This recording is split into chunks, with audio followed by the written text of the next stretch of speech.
close your eyes, take a slow breath in, and let it go.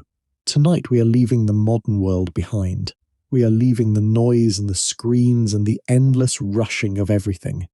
We are going somewhere ancient and cold and extraordinarily alive. Somewhere the air smells of pine resin and cold salt water and wood smoke drifting across dark fjord water. Somewhere the night sky is so full of stars that the darkness between them seems almost secondary to the light. We are going to the world of the Vikings. Not the Vikings of films and television with their dramatic horned helmets, which, for the record, actual Viking warriors almost certainly never wore in battle. The real Vikings. The people who looked at the open ocean and decided to sail into it. The people who built ships of such extraordinary design that modern naval engineers still study them with respect. The people who settled Iceland and Greenland and reached the coast of North America 500 years before Columbus, who fought for kingdoms across Britain and France, who paddled rivers deep into Russia and traded with the markets of Constantinople and Baghdad, who told stories of gods and giants and the end of the world that have survived 1,000 years and are still being retold today. Tonight we are going to walk through the entire story. From the pine-dark fjords of Scandinavia all the way to the edge of the known world and beyond. This is the Viking Age, and tonight we have all the time we need to understand it properly. So get comfortable now. Let your body settle into whatever surface is holding you tonight. Feel the weight of your shoulders releasing. Feel the warmth beneath you. Let your breathing slow naturally, and as you do, let the world outside this moment simply recede.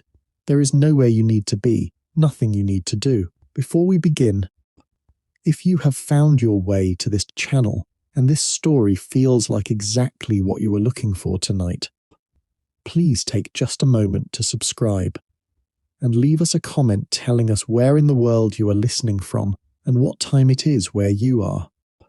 There is something quietly remarkable about knowing that people across the entire world are settling into the same ancient story at the same moment. Some of you in the deep quiet of midnight. Some of you with morning just beginning to suggest itself at the edges of the curtains. Some of you with rain on the window and a fan running and the whole comfortable weight of a night with nowhere to be. Wherever you are tonight, you are welcome. You are part of something that the Vikings themselves would have recognized, which is people gathering in the dark to hear a story. That is all we have ever done. That is all we are doing tonight. Now let us begin.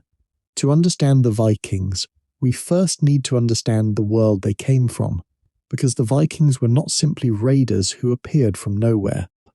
They were the product of a very specific landscape, a very specific climate, and a very specific set of social and economic pressures that shaped everything about how they lived and what they did. The landscape of Scandinavia, particularly Norway, is one of the most dramatically beautiful and practically difficult environments in which any civilization has ever developed. Norway is a country that is essentially all mountains and water. The great fjords cut deep into the western coastline from the sea. Long narrow inlets of dark cold water, flanked by cliff walls that rise hundreds of meters from the surface, with pine forests clinging to every slope that is not completely vertical. The valleys between these fjords are narrow, and the soil, where there is soil at all, is thin and rocky and difficult to farm. What this means practically is that, for the Norse people who lived there in the centuries before the Viking Age, the available farmland was severely limited. A family needed a certain minimum of good agricultural land to survive, and there was simply not enough of it to go around, as families grew and populations increased. This fundamental pressure, not enough land for all the people who needed it, is one of the most important explanations for what the Viking Age eventually became. When sons came of age in Norse families, the eldest inherited the farm. The younger sons had to find another way. The sea was always there, visible from almost anywhere in Norway, never more than a day's walk away. The sea was the highway of the Norse world, in a way that roads could never be in a landscape where overland travel meant crossing mountains that were frequently impassable. The fjords themselves were natural highways, protected from the worst of the open ocean, deep enough for any vessel, connecting every settlement to every other settlement along the coast.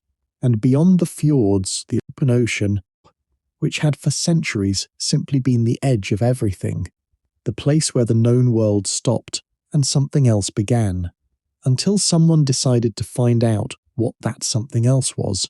Before we sail anywhere, before we raid any monastery or settle any foreign shore, let us spend some time in the world the Vikings came from. Let us go into the longhouse. The longhouse was the basic unit of Norse domestic life, a long rectangular building, whose length reflected the status and wealth of the family that lived in it. The walls were made from whatever material was most available, timber in the forested areas of Norway and Sweden, turf blocks cut from the earth in the more treeless regions of Iceland and the Northern Islands, and occasionally stone where neither timber nor good turf was readily available. The roof was typically turf as well, laid over a timber frame, and it was heavy and low, designed to retain heat in winters that could be brutally cold for months at a time. Down the centre of the main room ran the hearth, the long fire from which the longhouse took its name. This fire never went out if the family could prevent it, and it served every purpose a fire could serve, warming the space, cooking the food, providing light in the deep darkness of the northern winter, and serving as the physical and symbolic centre of family life. Around this central fire, the family organised their existence. Raised wooden platforms ran along the walls on either side, and these platforms served as beds, as work surfaces, as seating, and as the place where the household's most important activities happened. The family slept there, the women worked their looms there, the men repaired their tools and equipment there. In the harshest weeks of winter, the cattle and sheep that the family depended on might be brought inside to share the warmth, their body heat adding to the general temperature of the space, and their presence adding to the particular layered smell of a Viking longhouse, which was a rich combination of wood smoke and wet wool and animal dung and salt fish and cooked grain, and the particular sharp smell of people living in close quarters through long months of cold. This is not a romantic picture, and it was not meant to be. The life of an ordinary Norse family in the centuries of the Viking Age was hard in ways that are difficult for modern people to fully imagine. The winter darkness in Norway was absolute and extended, with the sun barely rising above the horizon for months, and the temperature dropping to levels that could kill livestock, and sometimes people if preparations were inadequate. The summer, by contrast, was a time of frantic activity, a brief warm season when everything that needed to be grown, harvested, preserved and prepared for winter had to happen in a compressed burst of sustained effort. The Norse were not a people who had the luxury of taking it easy. Everything required effort, and the effort required organisation. And the organisation required exactly the kind of social structures that Norse society had developed over generations of necessity. Norse society in the Viking Age was organised into three broad classes whose boundaries were real, but not entirely fixed. At the top were the Jarls, the great landowners and chieftains who held their positions through a combination of inherited wealth, personal achievement, military capability, and the loyalty of their followers. A Jarl was expected to be generous, to provide feasts and gifts for his warriors, to lead successfully in battle and in economic enterprise, and to dispense justice fairly within his community. His hall was the centre of social life in his district, the place where disputes were resolved, alliances were made, and the stories that held the community together were told in the long winter evenings. Below the Jarls were the Carls, the free farmers who made up the great majority of the Norse population. A Carl was a free man who owned his own land, owed military service to his Jarl in times of conflict, participated in the legal assembly of his district, and stood on his own 2 feet as an independent member of his community. The third category were the thralls, the enslaved people who performed the most difficult labour on Norse farms and in Norse households. Thraldom was not an insignificant institution in Norse society. It was central to the agricultural economy in many regions, and it was maintained and replenished, most notoriously, by the raids of the Viking Age, which brought captives back from Britain and Ireland and the Frankish lands to work on Norse farms. The Norse were also a people with a powerful and sophisticated legal tradition. The thing, from the Old Norse word for assembly, was the institution through which Norse communities governed themselves and resolved their disputes. Every free man had the right to attend the thing, to speak before it, and to have his case heard by it. The thing met at regular intervals, typically outdoors in a designated place that was understood to be a space of peace, where the normal rules of conflict did not apply. Disputes were argued before the assembled community, and judgments were made according to a body of customary law that was not written down, but was memorized and recited by specialists called law speakers, whose entire role in society was to carry the community's accumulated legal knowledge inside their own heads and make it available when it was needed. The Icelandic Althing, established at Thingvellir in 930 CE, was one of the earliest parliamentary institutions in human history, a gathering of the free men of the entire island every summer for 2 weeks of lawmaking and dispute resolution that governed a complex society without any permanent executive authority whatsoever. Honour was the currency of Norse social life, the practical mechanism by which social order was maintained in a world where the state was weak, and personal relationships were the primary framework for everything.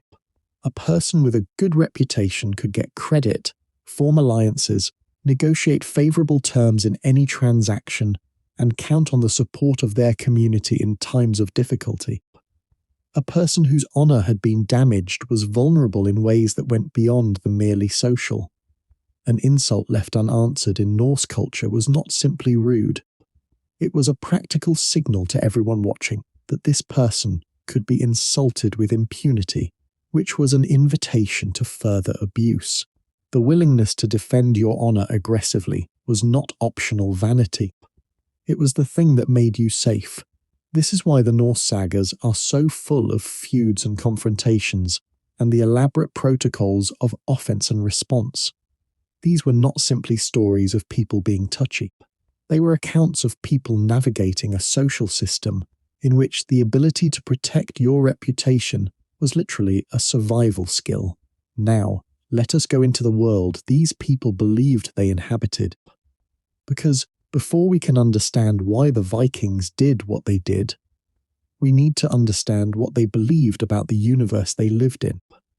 Norse mythology is one of the richest and most compelling religious traditions of the ancient world, and it shaped everything about Viking culture, from their understanding of death and the afterlife, to their relationship with the sea and with fate itself.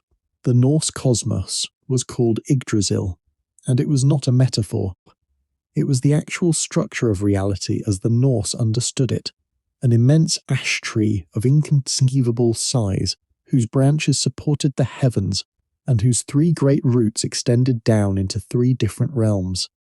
The first root reached into Asgard, the realm of the Aesir gods. The second root reached into Jotunheim, the realm of the giants, and the third root reached into Niflheim, the cold, misty realm of the dead. From this central structure of the tree, 9 distinct worlds were organized, each inhabited by different kinds of beings, with their own particular natures and their own relationships to the whole. Asgard was the home of the Aesir, the primary family of Norse gods. Midgard was the realm of human beings, the middle world whose name simply meant the middle enclosure, and it was connected to Asgard by the Bifrost, the rainbow bridge across which the gods could travel to the human world. Vanaheim was the home of the Vanir, a second family of divine beings who had once been at war with the Aesir and had eventually reached a peace with them. Alfheim was the realm of the light elves, beings of radiance and beauty. Svartalfheim was the underground realm of the dwarves, the master craftsmen of the Norse cosmos who had made some of the greatest treasures of the divine world, including Gungnir, the spear of Odin, and Mjolnir, the hammer of Thor. Jotunheim was the wild, unpredictable realm of the giants, beings of enormous power who were not simply large versions of humans, but represented a different kind of force in the universe, older and less ordered than the divine world. Niflheim was a world of cold and mist where the river Elivaga flowed, the source of all primordial ice. Muspelheim was the realm of fire, guarded by Surt, a being of fire and destruction who would play a decisive role in the end of all things. And Helheim was the realm of the goddess Hel, where those who died ordinary deaths rather than in battle came to rest. The most important figure in this cosmos was Odin, the Allfather, the king of the Aesir, and the god of wisdom, war, poetry, death and knowledge. Odin was not the most powerful of the gods in simple terms of physical strength. That distinction belonged to his son Thor.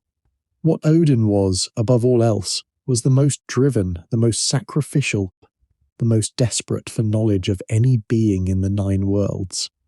He had sacrificed one of his eyes to drink from the well of Mimir, a well of cosmic wisdom that lay at the base of Yggdrasil, and the knowledge he gained from that terrible sacrifice had made him the wisest being in existence. He had hung himself from the branches of Yggdrasil for 9 days and 9 nights, suspended and suffering, pierced by his own spear, neither eating nor drinking, in order to gain the knowledge of the runes, the carved symbols that were simultaneously the Norse writing system and a system of magic. When he finally cut himself down, he had the runes, and with them came a power over language and knowledge and fate that no other being possessed. Odin wandered the 9 worlds in disguise, typically appearing as an old man with a wide-brimmed hat pulled low over the socket where his eye had been, a long cloak, and a staff. He travelled with 2 ravens, named Hugin and Munin, Thought and Memory, who flew out across all the worlds each morning and returned each evening to perch on his shoulders and whisper to him everything they had seen and heard. He was most afraid, we are told in the old sources, of losing Munin, because without memory, everything else that had been gathered and learned would become useless. The fear of forgetting is perhaps the most human fear that this strange and powerful god embodied. Thor was different from his father in almost every way, and the contrast between them illuminates something important about what the Norse valued in their divine beings. Where Odin was subtle, Thor was direct. Where Odin was manipulative and scheming, Thor was honest and straightforward. Where Odin favoured kings and warriors of extraordinary ability, Thor was the god of ordinary people, the craftsmen and farmers who needed their harvests and their herds protected, who needed the thunder and the rain to come at the right time, who needed a divine protector who was simply strong and loyal and reliably on their side. Thor travelled through the 9 worlds in a chariot pulled by 2 goats, Tangrisnir and Tanjosta, whose names meant something like teeth grinder and teeth barer. He carried Mjolnir, the great hammer made by the dwarf craftsman, a weapon that always returned to his hand after it was thrown. He wore a belt called Meggingjord that doubled his already enormous strength, and iron gloves without which he could not grip Mjolnir's handle. He spent much of his divine energy fighting giants, which in the Norse worldview was not simply violence, but the ongoing cosmic work of defending order against chaos, of maintaining the structures that allowed both the divine world and the human world to function. Freya was perhaps the most complex of the Norse goddesses, a being who encompassed dimensions of existence that later traditions would separate into distinct domains. She was the goddess of love and desire and fertility, the divine patron of all the aspects of life that had to do with creation and generation.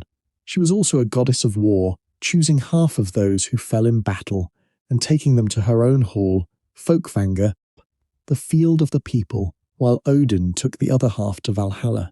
She was a practitioner of cedar, the most powerful and most feared form of Norse magic, a prophetic and transformative practice that she had taught to Odin himself.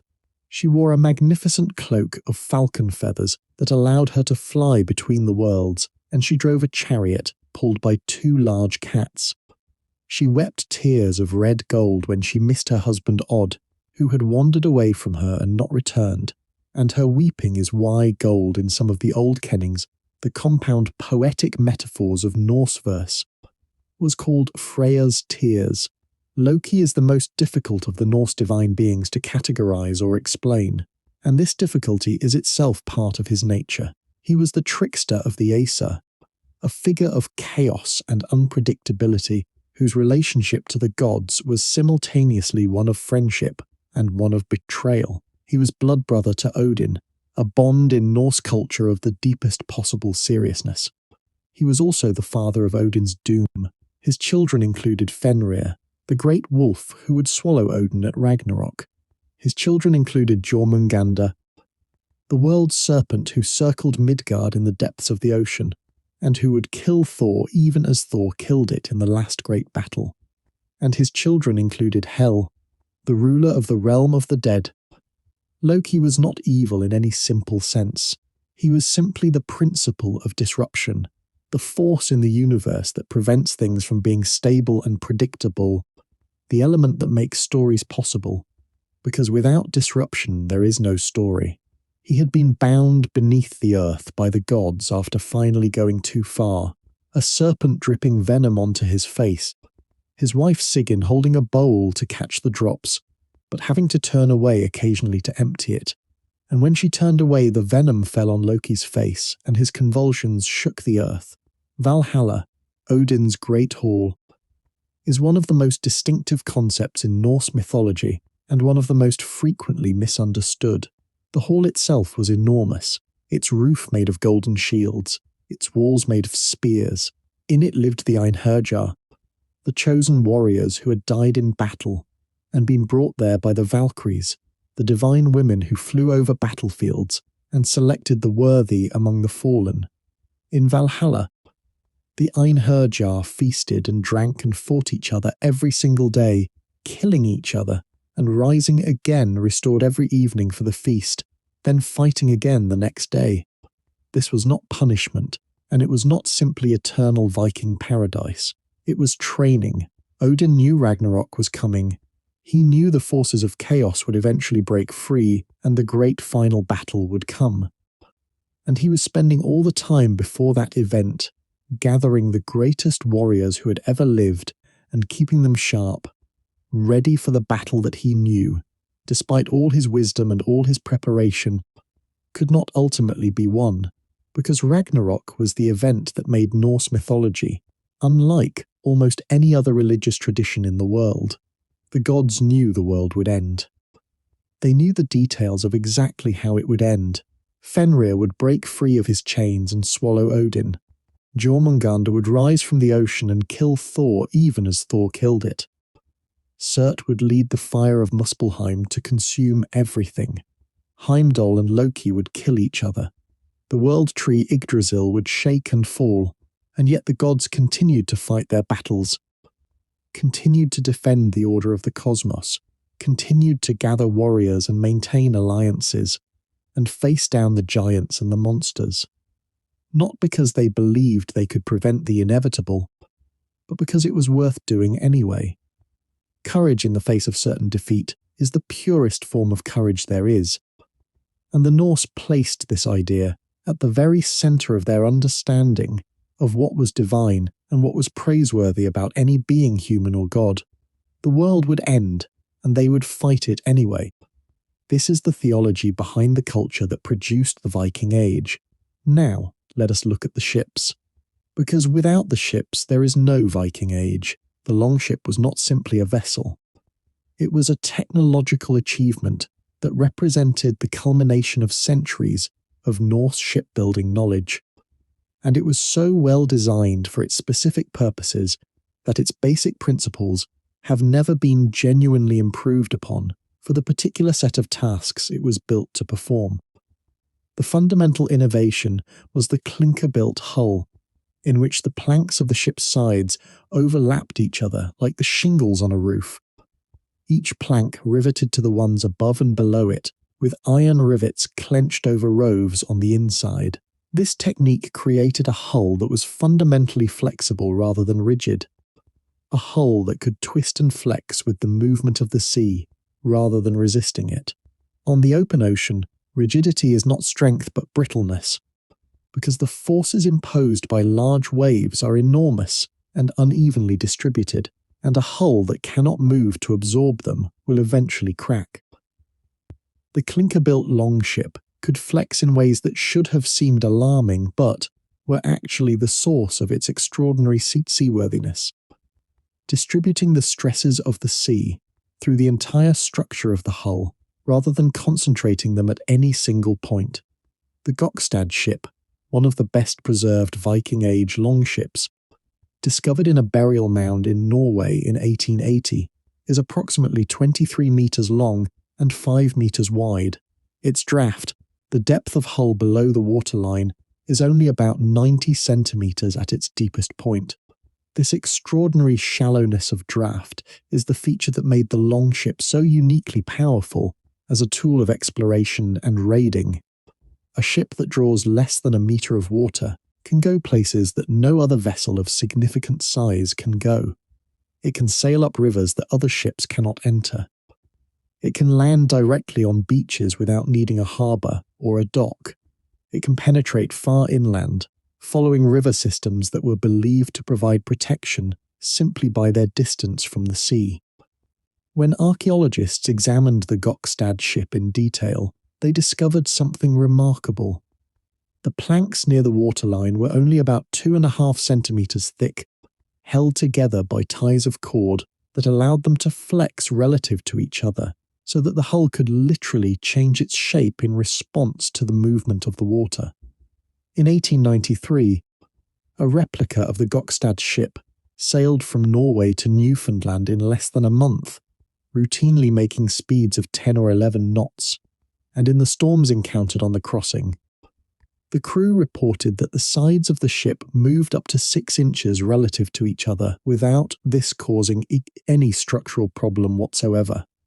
The hull was doing exactly what it was designed to do, flexing with the sea and surviving. The longship also had a single square sail of wool, typically striped in contrasting colours and reinforced with a network of ropes sewn to its surface to distribute the stress of the wind evenly across the cloth. This sail, combined with the oars that provided power when the wind was insufficient or the wrong direction, gave the longship a versatility that other vessels of its era could not match. It could be rowed in dead calm. It could be sailed when the wind was favourable. And when the situation required speed above everything else, it could be both rowed and sailed simultaneously, with the crew at the oars and the sail set, achieving speeds that contemporary ships could not approach. The Norse were also extraordinary navigators, capable of crossing the open North Atlantic in conditions that would have daunted many more recent sailors. They navigated by the stars, by the direction of the swell, by the behaviour of birds, by the colour of the water, and possibly by the use of a sunstone, a crystal of calcite or similar mineral that can polarize light in ways that allow you to determine the position of the sun even when it is obscured by clouds. They accumulated generations of knowledge about the sea, passed down through practice and story, and the lived experience of people who spent their lives on the water. And this accumulated knowledge was itself a kind of technology, invisible and non-physical, but as real and as powerful as the oak hull of the ship. Now we must go to the event that historians have conventionally taken as the beginning of the Viking Age, the raid on the monastery of Lindisfarne on the 8th of June in the year 793 CE. Lindisfarne was a small tidal island off the northeast coast of England, connected to the Northumbrian mainland by a causeway that could be crossed on foot at low tide. On it stood a monastery that had been established in 635 CE by Irish monks who had come to bring Christianity to the pagan Anglo-Saxons of Northumbria. By the late 8th century, Lindisfarne was one of the most important religious sites in all of northern England, the home of the bones of the great Saint Cuthbert and the producers of the Lindisfarne Gospels, an illuminated manuscript of such extraordinary beauty and precision that modern scholars examining it under magnification have found no corrections, no erasures, no tentative mark, only the extraordinary final product of an artist working with absolute control over the most intricate possible patterns. What happened on that June morning has been described by contemporary witnesses as something completely outside their previous experience of the world. Ships appeared from the direction of the sea, ships of a design that no English observer had ever seen, low and fast, and seemingly skimming the water, their carved prows unlike anything in the English shipbuilding tradition. The men who came from those ships were organised and armed and entirely outside any social or religious framework that the monks of Lindisfarne had any experience of dealing with. They killed some of the monks and took others captive, presumably to sell as slaves. They took everything of value that could be moved quickly, the gold and silver of the church's liturgical vessels, the candlesticks, the relics, whatever could be carried to the ships in the time available. And then they were gone, back to the sea, back to wherever they had come from, leaving behind them a community in shock and a wider Christian world that would take a long time to understand what had happened and what it might mean. The scholar Alcuin of York, writing from the court of Charlemagne in a letter to the Bishop of Lindisfarne that has survived, expressed the theological and cultural shock of the event with extraordinary clarity. He wrote that such a terror had never before appeared in Britain as this we have now suffered from a pagan race, and he asked, with a grief that reaches across 1200 years, whether the Church of St. Cuthbert, one of the most sacred sites in all of England, could be safe when the sea itself had become a highway for attack. These were questions that the English Church and the English kingdoms would be asking, and failing to answer satisfactorily. For the next 3 centuries, the raids that followed Lindisfarne over the subsequent decades followed a similar logic of target selection. Monasteries were the wealthiest institutions in the early medieval European world. They accumulated gold and silver and fine craftsmanship as religious donations from a Christian society that believed giving to the church was giving to God. They were full of portable, valuable objects, and they had almost no defences, having been built on the assumption that no sane person would attack a sacred site and face the divine retribution that would surely follow. This assumption rested on a social and theological framework that the Norse did not share. A building full of golden cups and silver candlesticks meant nothing sacred to a Norse raider.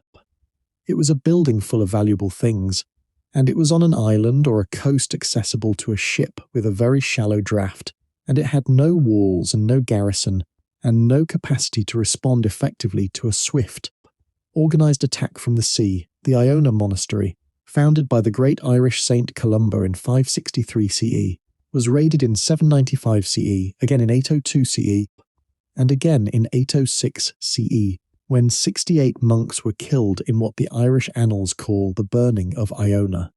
The raids continued along the Irish coast, along the English coast, along the Frankish coast. Wherever there was wealth accessible from the sea and insufficient organised defence to prevent its taking. Over the course of the first half of the 9th century, however, the nature of Norse activity in the West began to change.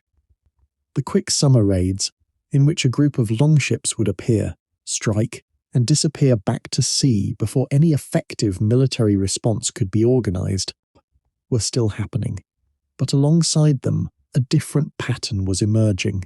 Norse groups began to overwinter in the territories they were raiding. They established bases on islands and in river mouths, protected positions from which they could operate through the winter and expand their activities in the following season. and they began to move up the rivers, following the shallow drafted longships deep into the interiors of countries that had believed their distance from the coast made them safe. In Ireland, the Norse impact was particularly transformative. Beginning in the 840s, Norse groups established what the Irish annals called long forts, fortified ship harbours at various points along the Irish coast and on the major rivers. These were initially simply secure bases for raiding and trading operations, places where longships could be sheltered and repaired, and where the proceeds of raiding could be secured. But over time, as the Norse found themselves in an increasingly complex political relationship with the various Irish kingdoms around them, these long forts became something more permanent. They became towns. Dublin, established as a Norse long fort on the River Liffey in the 840s, grew over the following century and a half into one of the most important trading centres in the entire Norse world, a city where merchants from Scandinavia and Britain and the Frankish lands could meet with Irish traders in a market sustained by the economic weight of the Norse commercial network.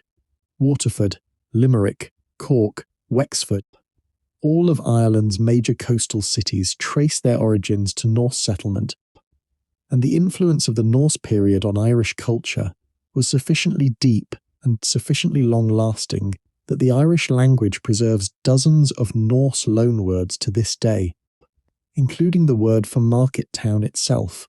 In England, the change in scale of Norse activity became dramatically apparent with the arrival of what the Anglo-Saxon Chronicle called the Great Heathen Army in 865 CE. This was not a raiding party.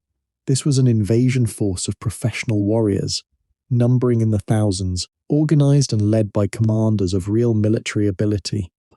They came to conquer and settle, rather than simply to raid and depart. They had their own political agenda, their own internal hierarchy, and an understanding of English political geography that suggests considerable prior reconnaissance and intelligence gathering. Over the following years, this army moved systematically through England, taking East Anglia, capturing York in 866 CE, threatening Mercia and compelling its king to negotiate, and eventually turning its attention to Wessex, the last surviving independent English kingdom. The city that the Norse called Jorvik, the settlement they established within the old Roman walls of York, gives us perhaps our clearest single picture of what Viking Age life actually looked like in practice. Archaeological excavations at Coppergate in York, beginning in the 1970s, revealed an extraordinary time capsule, because the soil beneath the medieval city was waterlogged. Organic material that would normally have decayed completely had been preserved. Archaeologists found not just the foundations of Viking Age buildings, but the contents of those buildings, the rubbish that had accumulated beneath the floors, and in the alleyways, the industrial waste from workshops, fragments of food and clothing, the accumulated debris of daily life in a Viking city, preserved by accident for 1,000 years. What emerged from this evidence was a picture of Jorvik as a thriving, specialised commercial city. Along Coppergate, the Craftsman's Street, workshops produced wooden cups and bowls turned on pole lathes, leather shoes and belts worked to sophisticated patterns, iron knives and tools hammered to shape in small forges, combs and hairpins made from antler and bone, glass beads made by blowing and winding techniques, and amber jewellery worked from the Baltic material that was one of the Norse world's great trade goods. The Norse who lived and worked in Jorvik were, the evidence reveals, people who paid considerable attention to personal appearance. This surprises those who expect Viking warriors to be universally unkempt and dirty. But the archaeological record from Jorvik includes abundant combs, tweezers, ear scoops and razors. The written sources from the period describe Norse men bathing on Saturdays, a practice regular enough to leave traces in the English language, and maintaining their hair and beards with care that contemporary English observers occasionally noted with some surprise. In a culture where personal honour was the primary currency of social life, appearance was not vanity but communication, a statement of who you were and what you thought of yourself that others could read as clearly as any verbal declaration. The English king who gave the Norse their most effective resistance was Alfred of Wessex, who would become the only English monarch in history to earn the title the Great. Alfred was not primarily a warrior by nature or training. He was a scholar, a man of genuine intellectual seriousness who had learned Latin and supervised translations of important texts, and had a vision for an educated English people that was genuinely ahead of its time. But when the necessity came, Alfred became whatever was necessary. In January of 878 CE, the Norse leader Guthrum launched a midwinter surprise attack on Wessex, catching Alfred completely unprepared at his royal estate at Chippenham. Alfred fled with a small group of followers into the marshes and fens of Somerset, a region of waterlogged ground and dense reed beds where a small determined group could hide from pursuing an army that had no local knowledge of the terrain. He lived in those marshes for several months, rebuilding his forces, gathering support, and preparing a counterattack. The story told later that during this period, Alfred stayed at the cottage of a peasant woman who asked him to watch some cakes she had set by the fire while she went about other tasks, and that he was so absorbed in his thoughts about the military situation that he let the cakes burn and was roundly scolded by the woman who returned to find her food ruined. May or may not be historically accurate in its specific details, but it captured something true about the moment that later generations felt was worth preserving, the image of a king reduced to nothing, hiding in a peasant's hut, humiliated by his own inattention and yet about to come back. In May of 878 CE, Alfred emerged from the marshes and summoned the men of Somerset and Wiltshire and Hampshire to meet him at Egbert Stone. They came. His reputation had survived even his disappearance. He marched north and met Guthrum's army at the Battle of Edington, and he won decisively, pursuing the Norse forces back to their fortified camp and besieging it until Guthrum surrendered. What Alfred did with that victory was as significant as the victory itself.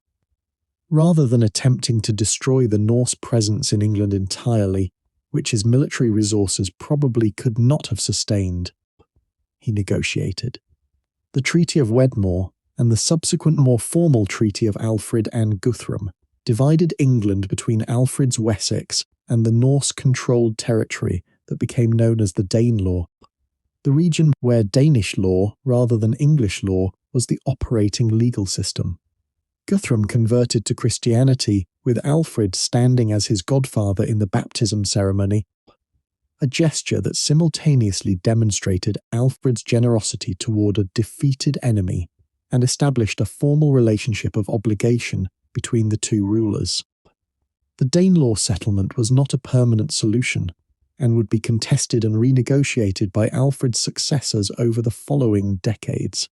But it created breathing room, and breathing room was what Alfred needed to undertake the extraordinary program of military and cultural reform that would eventually produce a unified English kingdom.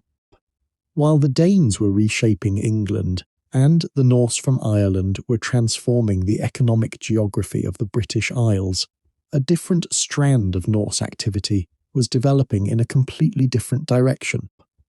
The Swedes, the Norse of the eastern Scandinavian lands, were following the river systems of modern Russia and Ukraine southward, toward the Black Sea and the Caspian Sea and the extraordinary wealth that lay beyond them.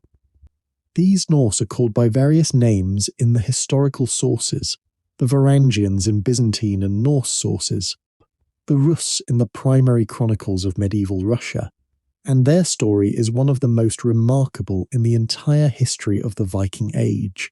The river systems of Russia flow broadly from north to south, from the Baltic drainage area in the north toward the Black Sea and the Caspian in the south. For a shallow drafted ship that could also be portaged, carried overland on wooden rollers between river systems, These rivers were a highway through an enormous continent. The Norse who took this highway were primarily motivated by trade. The forests of northern Russia and Scandinavia were full of things that the markets of the Islamic world and Byzantium desperately wanted. Furs, particularly the soft, dense pelts of the marten and the beaver and the ermine, were luxury goods in the warmer parts of the world where they could not be produced locally. Amber from the Baltic coast, the fossilized tree resin that came in shades of gold and honey and sometimes translucent green, had been traded on these routes since the Bronze Age. Walrus ivory from the Arctic was the primary source of ivory for medieval European craft workers, as elephant ivory from Africa became increasingly difficult to obtain, and slaves most painfully. Human beings taken in raids and sold in the markets of Constantinople and Baghdad were among the most valuable commodities the Norse brought south. In return for these goods, silver flowed north in enormous quantities. The Islamic world minted silver coins called dirhams in vast numbers, and they flowed along the river routes as payment for the furs and amber and ivory the Norse brought south. The silver accumulated in Scandinavia in quantities that are documented today by the hundreds of silver hoards that have been found buried across Sweden and Denmark and Norway. Collections of coins and hacksilver that represent the accumulated wealth of Norse merchants who buried it for safekeeping and then, for whatever reason, never came back to retrieve it. Each such hoard is a small frozen moment of Viking Age commerce, wealth that travelled from the Islamic world to Scandinavia through the intermediary of Norse traders on the Russian rivers, and that now sits in museum cases across Scandinavia, still carrying the mint marks of caliphs who ruled in Baghdad 1,000 years ago. The most dramatic destination at the end of the southern river routes was Constantinople, the great city that the Norse called Mikla Gardra, which meant simply the great city or the big enclosure, a name that captured in Norse terms the overwhelming impression that this metropolis made on visitors from the north. Constantinople in the 9th and 10th centuries was the largest and most magnificent city in the Christian world, with a population that dwarfed any city in Western Europe. Buildings of marble and gold that Norse visitors described in terms of frank astonishment, and markets full of goods from every corner of the known world. The Byzantine emperors valued Norse warriors highly enough to form an elite personal guard unit from them, the Varangian Guard, whose members served as the immediate bodyguard of the emperor, and who were granted privileges and salaries that made the position enormously desirable. Many Norsemen who served in the Varangian Guard carved their names into the marble of the Hagia Sophia, the great church of Constantinople, as casual graffiti, and some of those carvings survive to this day. The casual signatures of Norse visitors in one of the most sacred buildings of the Byzantine world. The Norse, who settled along the river routes of Eastern Europe, became the founding element of the first Russian state. The primary chronicle, the foundational historical text of medieval Russia, written in Kiev in the 12th century, records that in 862 CE, the Slavic tribes of the region invited a Norse leader named Rurik to come and rule over them, having been unable to resolve their own internal conflicts through their own efforts.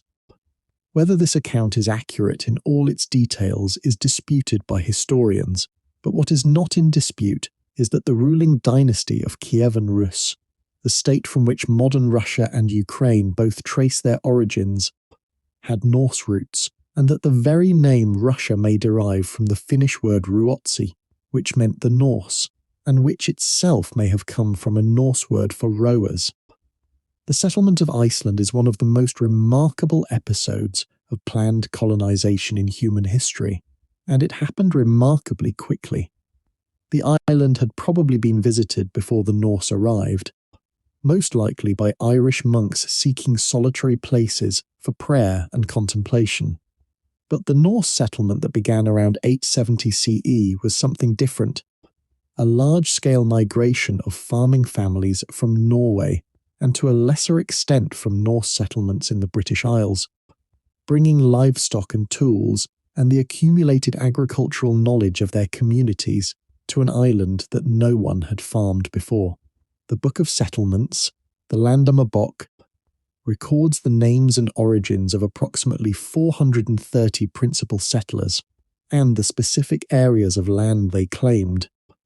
A remarkably detailed historical record of a colonization event that would normally be invisible to history. The land the settlers found was extraordinary in ways both promising and challenging. The island sat across the mid-Atlantic ridge, where the North American and Eurasian tectonic plates were slowly pulling apart, and its geology reflected this position, with a landscape of volcanic activity, geysers, hot springs, and occasional eruptions that made the interior of the island dramatic and often dangerous. The coastal lowlands, however, particularly in the south and west, offered grassland fed by glacial meltwater, and a climate moderated by the Atlantic that was milder than the island's name suggested. The settlers built their turf longhouses in the places that worked, grazed their sheep and cattle on the slopes above the valleys, and exploited the extraordinarily rich marine resources of the surrounding ocean. They created something genuinely new, a society organised around the Althing at Thingvellir, a great rift valley where the tectonic plates had pulled the land apart to create a natural amphitheatre. There they gathered every summer, the free men of the island coming from every district, to make laws and resolve disputes and conduct the public life of a community that had chosen, deliberately and with full awareness of what it meant, to have no king. In the long dark winters of Iceland, the community turned inward and did what Norse communities had always done in the dark. They told stories.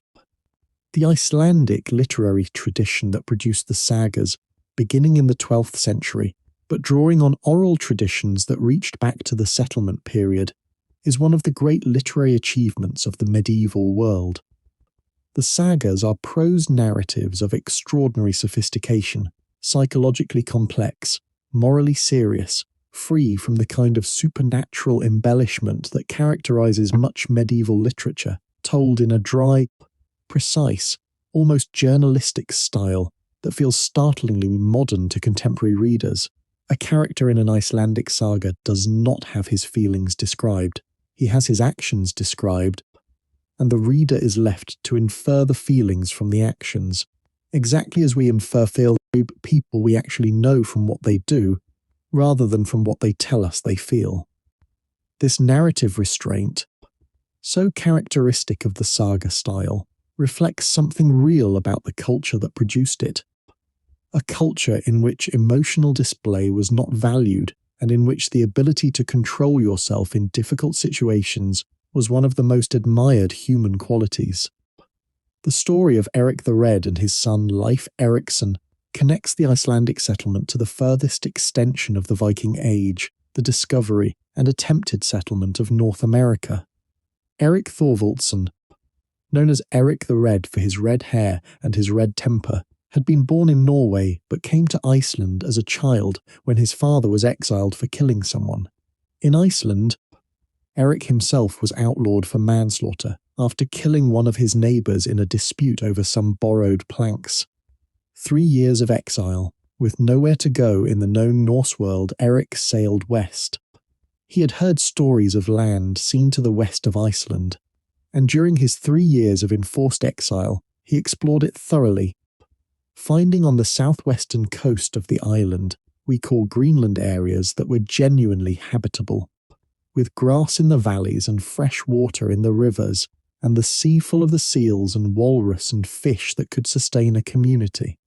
When his exile ended, Eric returned to Iceland and organised a colonisation expedition, bringing his new homeland the name Greenland, because, he said, people would be more likely to come there if the land had a pleasant name. This piece of marketing worked, and 14 of the 25 ships that set out from Iceland in 985 CE made it to Greenland to begin the settlement that would last for nearly 500 years. It was from Greenland that Leif Eriksson, the the son of Eric the Red, set out around the year 1000 CE on the voyage that took him to North America. The background to this voyage involved a Norse sailor named Bjarni Herjolfsson, who had been blown off course while sailing from Iceland to Greenland and had seen land to the west that he did not recognize, wooded land, flat land, very different from the rocky treeless shores of Greenland. He had not landed. He had turned around and sailed to Greenland and reported what he had seen. Leif Eriksson, hearing this account, decided to investigate. He bought Bjarni's ship and gathered a crew and sailed west from Greenland on a route that Bjarni had outlined. He found the land Bjarni had described, and he found more beyond it, eventually reaching a place he called Vinland, a name that referred either to wild grapes or to wild meadow grass, depending on which interpretation of the word Vin one accepts. The settlement at Lansos Meadows in northern Newfoundland, discovered by Norwegian archaeologists Helge and Anne Steen Ingstad in the 1960s, is the only confirmed Norse site in the Americas. The buildings found there, constructed of turf in the Norse manner, the iron nails, the bronze ring-headed pin of a type used specifically by Norse women, the spindle whorl for spinning wool, all confirm that Norse people lived and worked at this site around the year 1000 CE. They built longhouses, they repaired their ships, they explored the surrounding coast, and eventually they left, abandoning a continent they had found but could not hold. The reasons for the abandonment are stated clearly enough in the sagas. The indigenous peoples, whom the Norse called Skrælings, were numerous and organised and not willing to accept Norse presence on terms the Norse could sustain. The settlement was too far from Greenland for adequate support and supply, and the population base of the Norse Atlantic settlements was simply too small to provide the settlers that would have been needed to establish a viable permanent presence. The Norse found North America and could not stay, and the continent would remain unknown to the Europeans, who eventually colonized it for another 5 centuries. Let us pause here and think about the women of the Viking Age, because any account of this period that focuses only on the warriors and the explorers is missing a large part of the story. Norse women occupied a position that was, by the standards of medieval society, remarkably significant. They could own property in their own right and inherit from their families. They could and did divorce their husbands, receiving their own property back and a share of the marital assets on the dissolution of the marriage. They managed the household, which in the Norse world was a complex economic enterprise that required skill in animal husbandry, textile production, food preservation, medical care, and the management of a workforce of servants and sometimes thralls. The keys to the house and the storehouse were carried on the belt of the mistress of the house, and those keys were a symbol of real authority, not decorative ceremony, when their husbands were away, which for families involved in trade or raiding could mean months or sometimes years. Norse women ran everything. Every decision about the farm, every negotiation with neighbours, every judgment about the management of resources and the welfare of dependents rested with the woman of the house. The sagas give us portraits of women who are fully realised as human beings rather than background figures. Gudrid Thorbjarnardottir travelled from Iceland to Greenland to Vinland and back, bore her son Snorri on the North American coast, the first European child born in the Americas, and eventually made a pilgrimage from Iceland to Rome, making her perhaps the most widely travelled person of her era. Ord the Deep-Minded, a great matriarch of the settlement period in Iceland, led the colonisation of a significant portion of Western Iceland after the deaths of her husband and son, distributing land to her followers with the authority of a chieftain, and managing her community with a skill that the sagas record with evident admiration. The women of the Viking Age wove the sails that powered the ships and managed the households that sustained the economy, and raised the children who became the warriors and traders and settlers of the next generation. Without them, there was no Viking Age. As the 10th century progressed and the 11th began, the conditions that had created and sustained the Viking Age were gradually changing. The political landscape of Scandinavia itself was being transformed by the consolidation of power into larger and more stable kingdoms. Harald Fairhair, the Norwegian king who, according to tradition, unified Norway under his rule in the late 9th century, was part of a broader pattern of state formation in Scandinavia that would eventually produce the recognizable national kingdoms of Denmark, Norway, and Sweden. As these kingdoms developed, the independent chieftains and petty kings who had previously been able to outfit their own raiding expeditions and pursue their own foreign ambitions, found their freedom of action increasingly constrained by monarchs who had opinions about private military enterprises and who needed to manage relationships with neighbouring Christian kingdoms without the complications caused by their subjects raiding those kingdoms' monasteries. Christianity was the other great transforming force. The Norse converted to Christianity over the course of the 10th and 11th centuries, and the process was neither instantaneous nor peaceful everywhere. Norway was Christianized substantially through the aggressive activities of Olaf Haraldsson, later canonized as St. Olaf, who used a combination of persuasion and coercion that the sagas record with considerable ambivalence about how much coercion was appropriate. Iceland converted officially in the year 1000 CE in a decision made at the Althing by the law speaker Thor, who was himself a pagan. Thor withdrew under his cloak for a day and a night and emerged with a judgment that Iceland would be officially Christian, with those who wished to practice the old religion permitted to do so privately. It was a pragmatic solution that acknowledged the social reality of a divided community, while creating a legal framework that could move forward.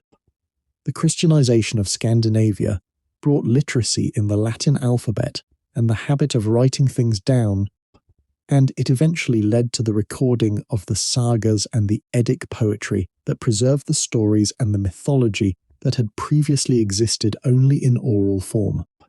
The end of the Viking Age is conventionally placed around 1100 CE, though like all historical periods it ended gradually rather than on a specific date.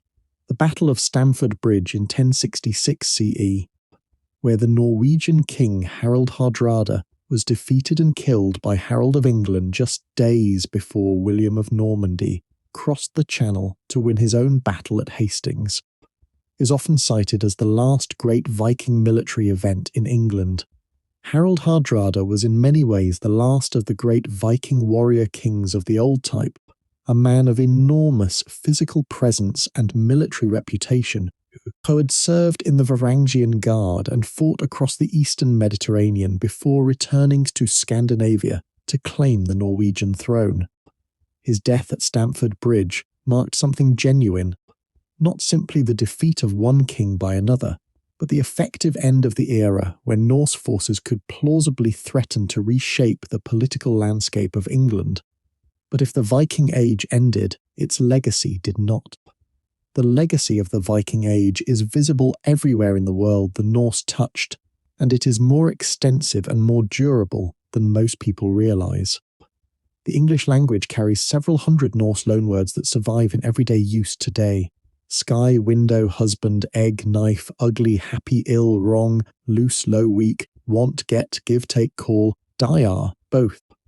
Same though, they, their, them, all Old Norse words that became so thoroughly integrated into English during the period of Norse settlement that they are now indistinguishable from the native vocabulary. The place names of northern and eastern England preserve the geography of the Danelaw in their suffixes. Any English town whose name ends in by, meaning village in Old Norse, was once a Norse settlement.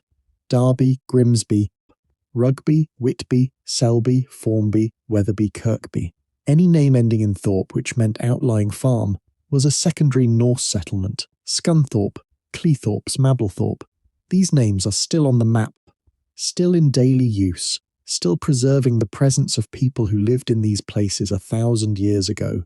Normandy, the territory given to Rollo and his Norse followers by the Frankish king Charles the Simple in 911 CE, was the nursery of one of the most consequential aristocracies in medieval European history. The Normans, the descendants of Rollo's Norse, converted to Christianity, adopted the French language, and within 2 or 3 generations were indistinguishable culturally from any other French noble family. But they retained something of the Norse quality of ambition and the Norse comfort with distance and difficulty, and these qualities produced people of extraordinary energy. William the Conqueror's victory at Hastings in 1066 CE transformed England so thoroughly that the English language, the English legal system, the English aristocracy, and the physical landscape of England, in the form of its castles and cathedrals, were all fundamentally altered. Norman knights went south to conquer Sicily and southern Italy, creating a remarkably sophisticated multicultural kingdom that brought Norman, Byzantine, and Arab traditions together in ways that made it one of the most culturally productive places in 12th century Europe. Normans went on the Crusades and established the Crusader states in the Levant. The Norse impulse to go somewhere new and make it yours travelled, in this transformed and indirect way, to the shores of the Mediterranean and the edge of the desert. The runestones of Scandinavia preserve the individual human cost of all this movement. Hundreds of these carved stones survive, each one a memorial raised by a family to a person who went away and did not come back. He fell in the east, says one.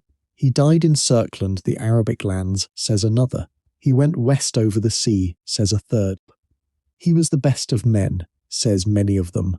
The simple claim that this person mattered, that they should not be forgotten, that the stone should stand when the person could not. These stones were not raised for kings and heroes. Most of them were raised for ordinary people, farmers and merchants and sailors and warriors, who went somewhere far away and found their end there, and whose families wanted the world to know that they had lived and that they were missed. We have been travelling a very long way tonight. We began in the fjords of Norway, in the world of farms and longhouses and the cold northern sea. We have followed the Viking Age through its raids and its settlements and its remarkable voyages of exploration. We have visited the Norse cosmos and met its strange and complex gods. We have been in the great hall of Jorvik and the marshes where Alfred hid and the court at Constantinople. We have stood on the shore of North America and watched the Norse depart from a continent they had found.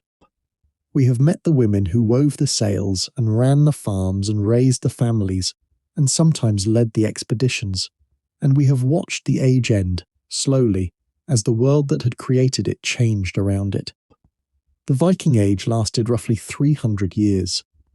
In those 300 years, a people from the western fringe of Europe built ships of extraordinary sophistication and sailed them into every sea they could reach.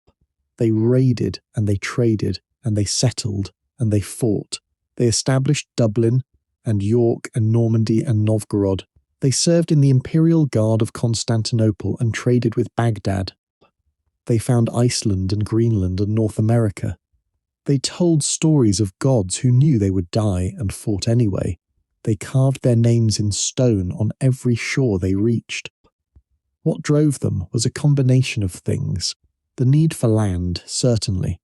The pull of silver and trade. The ambition of individuals who had no future in the society they were born into and went looking for one. But also something harder to quantify. The desire to be remembered, to do something worth carving in stone, to have your name outlast your body. The Norse believed that a person truly died only when they were forgotten, and so the greatest legacy you could leave was a name that kept being spoken. These people are still remembered. We are still saying their names.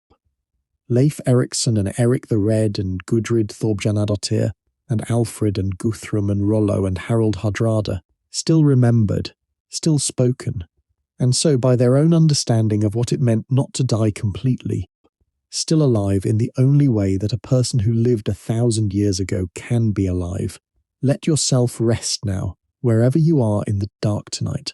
The longship is still beneath you, rocking very gently. The cold, clean air of the North Sea is in your lungs. The stars above are the same stars that every Norse navigator looked up at, the same fixed North Star that never moved while everything else circled around it.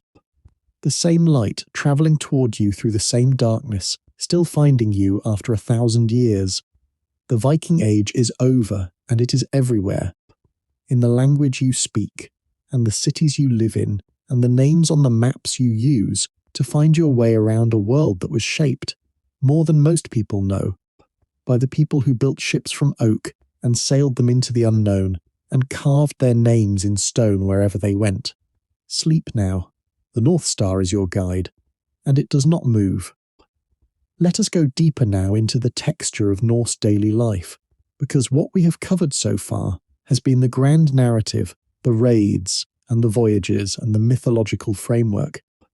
And the grand narrative is only part of what made this civilization what it was. The other part, the part that actually sustained everything else, was the quiet daily work of ordinary people, in ordinary places, doing the things that needed doing in order for life to continue.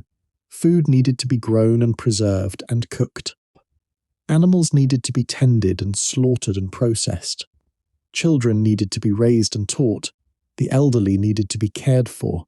The sick needed to be treated. The dead needed to be mourned and buried properly.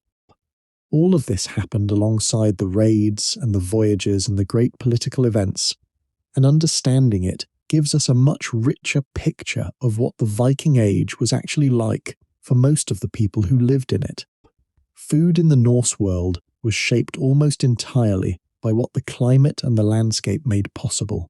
Grain was the foundation of the diet, barley and oats rather than wheat, which could not be reliably grown in the northern climate.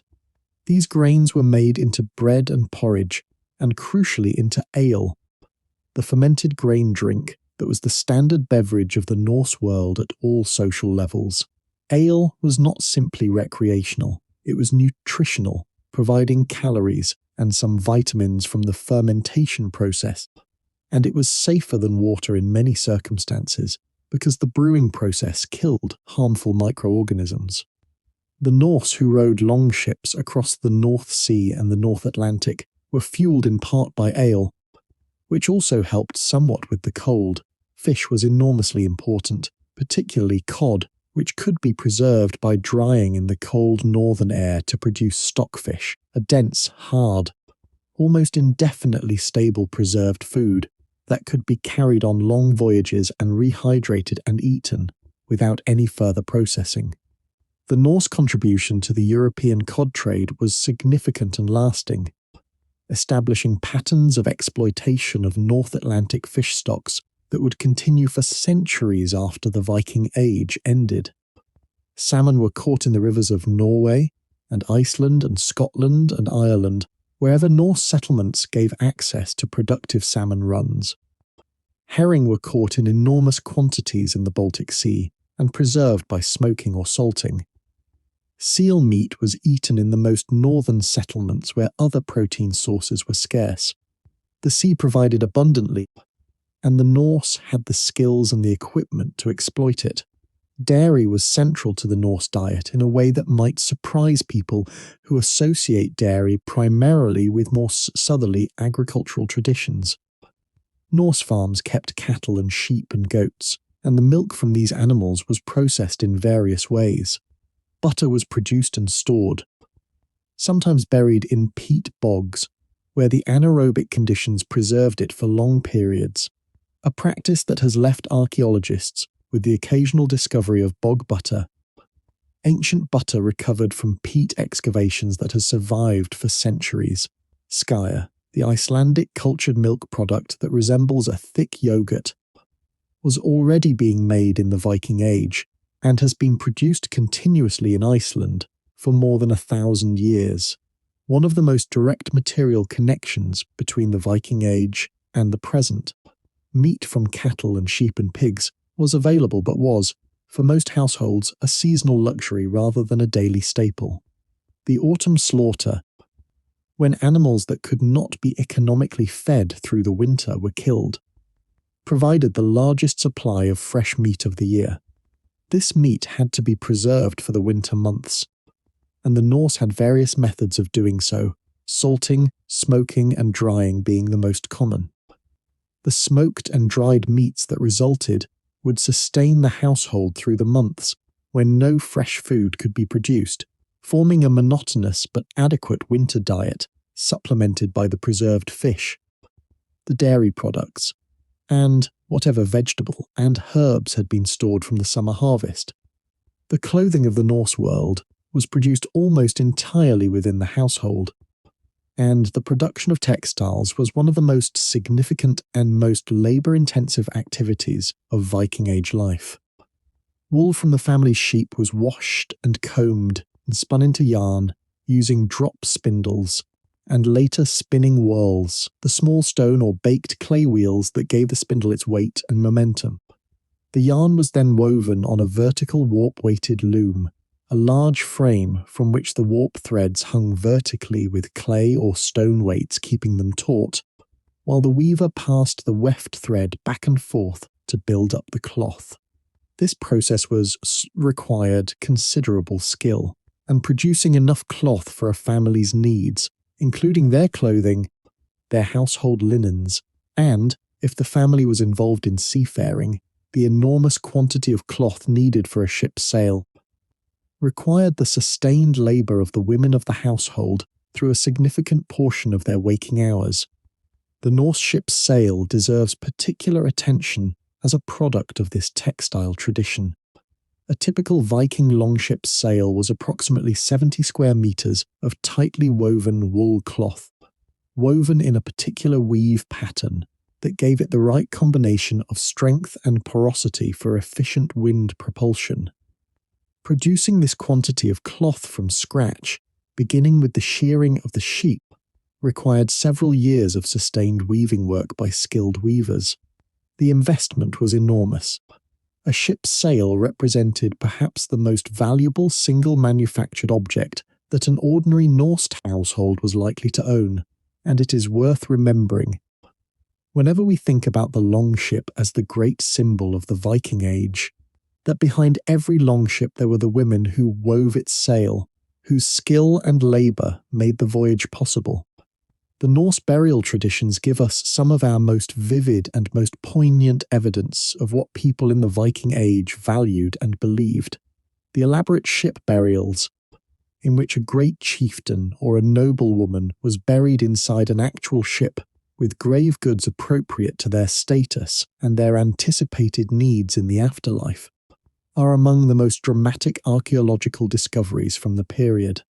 The Osbk ship burial, excavated in Norway in 1904, contained the remains of two women, one of whom may have been a queen or a high-status seeress, buried in a ship of extraordinary craftsmanship, whose prow and stern posts were covered in intricate carved animal decorations of the highest quality Norse art. Around the women were the objects they would need in the afterlife: a cart, 4 sledges, 5 carved animal head posts whose exact ritual purpose is still debated, kitchen equipment, textiles of remarkable quality, and evidence of the food that had been prepared for the burial feast. Not everyone received a ship burial. These were for the most elite members of society.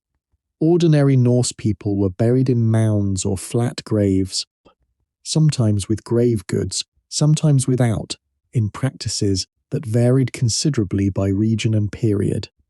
What remained consistent across the variation was a belief that the dead required proper treatment, that the burial rites needed to be performed correctly, and that a body left unburied was a serious problem both for the dead person, who could not pass properly into the next world, and for the living community, who might be troubled by the restless dead. The Norse concept of the drauga, the reanimated corpse that could cause harm to the living, reflects a belief that death not properly concluded was dangerous, and the careful attention paid to burial practices throughout the Viking Age reflects how seriously this belief was taken. The skaldic poetry tradition of the Norse was one of the most technically demanding poetic forms ever developed by any culture, and understanding it gives us access to a dimension of Norse intellectual and artistic life that is often overlooked in popular accounts of the period. The skalds were professional poets who composed verse in honor of great men, particularly kings and chieftains, and whose skill was so valued that they were maintained at royal courts and rewarded handsomely for their compositions. The poetry they produced was built around a strict system of rules governing metre, alliteration, internal rhyme, and the use of kennings, the compound metaphorical expressions that substituted poetic phrases for ordinary words. A kenning was not simply a metaphor. It was a compressed reference to a mythological story or cultural concept that the listener was expected to know, so that interpreting a kenning required not just understanding its component words, but knowing the story that gave those words their meaning in combination. The sea could be the whale's road, because whales travelled it. A sword could be the wound snake, because it wounded as a snake bit.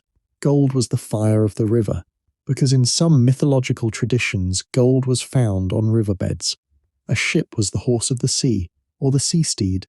A warrior was the feeder of ravens, because ravens ate the bodies of the slain. A king was the ring giver, because the obligation of a Norse ruler to distribute wealth to his followers was so fundamental that it defined the kingship itself. These kennings nested sometimes 3 or 4 deep in a single line of skaldic verse, produced poetry of extraordinary density and difficulty. Reading a skaldic poem required decoding a series of compressed mythological references, unfolding each kenning to find the word it replaced, and then reassembling the decoded meaning into a comprehensible sentence. It was not poetry designed for casual consumption. It was designed to demonstrate the poet's mastery of mythological tradition and linguistic skill, and it required an audience who knew the mythology well enough to follow the references. The fact that this kind of demanding poetry was produced and valued throughout the Viking Age tells us something important about the intellectual life of Norse courts. These were not simply places of feasting and fighting. They were places where learning mattered, and where the man who could compose a perfectly formed stanza in the most demanding metre was honoured alongside the man who could swing an axe. The Norse had a word, which is the Old Norse ancestor of the English word weird, but whose original meaning was fate or destiny. The concept expressed by this word was not simply that the future was predetermined, though there was an element of that in Norse thought. It was that everything was connected, that the choices made at every level from the individual to the divine were part of a pattern that could not be entirely grasped from within it, but that was nonetheless real. The Norns, 3 female beings who lived at the base of Yggdrasil beside the well of Urd, wove the fates of gods and humans alike, spinning and cutting the threads of each life according to principles that were beyond any individual's ability to fully understand or control. This was not fatalism in the passive sense. The Norse did not believe that because fate was real, there was no point in striving. They believed that striving was exactly what fate required of you, that the courage to act in the face of uncertainty was itself a form of alignment with the deeper pattern. You could not know the outcome, but you could know what was worth doing, and doing it anyway was the only meaningful response to the uncertainty of existence. This philosophical attitude, which appears again and again in the sagas and the mythology, helps explain something about Viking culture that might otherwise seem contradictory. How could people who believed in fate also be so entrepreneurial, so willing to take risks, so consistently oriented toward action rather than passivity? The answer is that for the Norse, fate and agency were not opposites. They were partners. Fate set the stage and gave you the role. What you did with the role was yours, and what you did with it was remembered or forgotten, depending on how you played it. Better to be remembered. The Norse understanding of the afterlife was more complex and varied than the popular image of Valhalla suggests. Valhalla was real and important in Norse belief, but it was not where everyone went after death. Only those who died in battle were chosen by the Valkyries and brought to Valhalla or to Freya's Folkvanger. Those who died of illness or old age or accident went to Helheim, the realm of the dead ruled by the goddess Hel, who was neither cruel nor kind, but simply presided over her domain with the impartiality of a ruler who has no choice in who comes to her. Helheim was not a punishment. It was simply the default destination, the place where the ordinary dead went to live a diminished version of their earthly existence in the pale and shadowy realm that lay beneath the roots of Yggdrasil.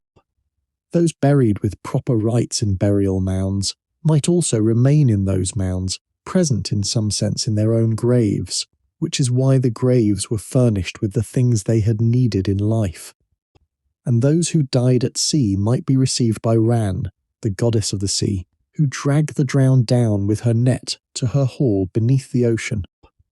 The diversity of these afterlife destinations reflects the complexity of Norse belief and the practical reality of a culture in which death could come in so many different forms. A warrior killed in battle had a different end than a farmer who died in his bed of old age, and the Norse cosmological system made room for both of them, assigning different realms and different kinds of continued existence based on the nature of the death.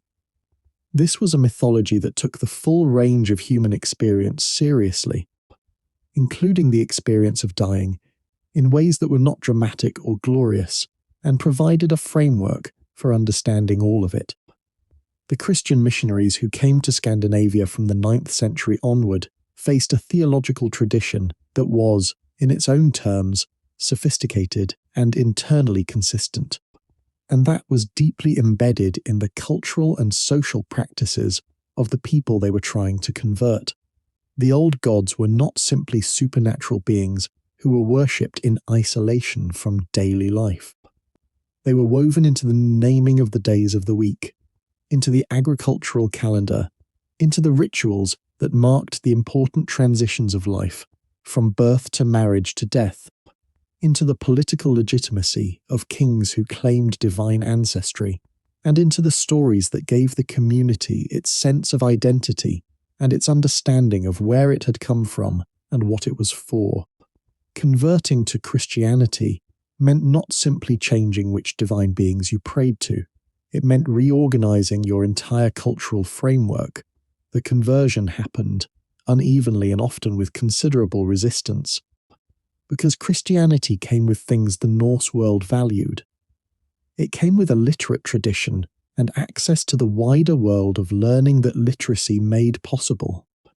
It came with connections to the powerful kingdoms of Western Europe, whose political and economic weight was increasingly impossible to ignore.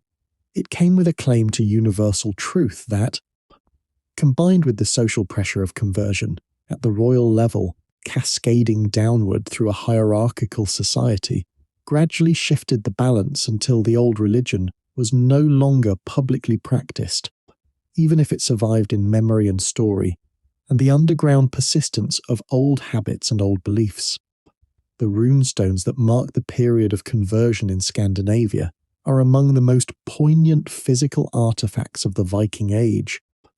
Many of them combine Christian imagery and Christian prayers with the Old Norse artistic style of interlocking animal patterns, the two traditions sitting alongside each other on the same stone, as if neither had quite displaced the other yet. This coexistence, however temporary, reflected a genuine cultural moment when the old world and the new were present simultaneously in the same communities, sometimes in the same households, and the people living through it navigated the transition as best they could with the resources available to them. The legacy of the Viking Age is not only in the past. It is present in ways that most people encounter every day without thinking about it. Thursday is Thor's day, Odin's day is Wednesday, Tyr's day is Tuesday, Freya's day is Friday, And these names have been in continuous daily use in English for more than 1,000 years, preserving the names of Norse gods in the most ordinary possible context, the daily cycle of the week. The words you use every day that descend from Old Norse are not archaic vocabulary. They are the core vocabulary of modern English, the basic words for basic things that no language can do without. The sky above you and the window you might look through, and the husband or wife beside you, and the eggs you might eat for breakfast, are all named in words that came to English from the Norse during the Viking Age and never left. The cities of Dublin and York, and the towns of the English Danelaw, and the villages of Normandy all carry in their foundations the physical presence of Norse settlement, even when the buildings themselves have been replaced many times over. The Irish Sea and the North Sea, and the channels between the Scottish islands were Viking highways for 3 centuries, and the patterns of settlement and trade that were established during those 3 centuries shaped the economic and demographic geography of northwestern Europe in ways that persisted long after the political structures of the Viking Age had dissolved. The very nation of Russia traces its founding mythology to the Norse, and the Varangian tradition influenced Byzantine military culture for centuries. What the Viking Age ultimately was, beneath all the specific events and specific individuals and specific ships and specific raids and specific settlements, was a demonstration of what happens when a people with particular skills and particular tools and particular cultural values is placed under sufficient pressure by its circumstances to expand beyond the world it was born into. The Norse had the ships and the navigation skills. They had the social culture that valued risk and rewarded achievement. They had the pressure of too little land and too many ambitious younger sons. And they had, perhaps most importantly, a set of beliefs that made courage in the face of uncertainty not just acceptable, but sacred, that told them the gods themselves faced inevitable defeat with undiminished determination, and that dying well in a worthy cause was the highest thing a person could achieve. All of these things together, the practical and the cultural and the mythological, produced 3 centuries of extraordinary human activity that reshaped the world they touched.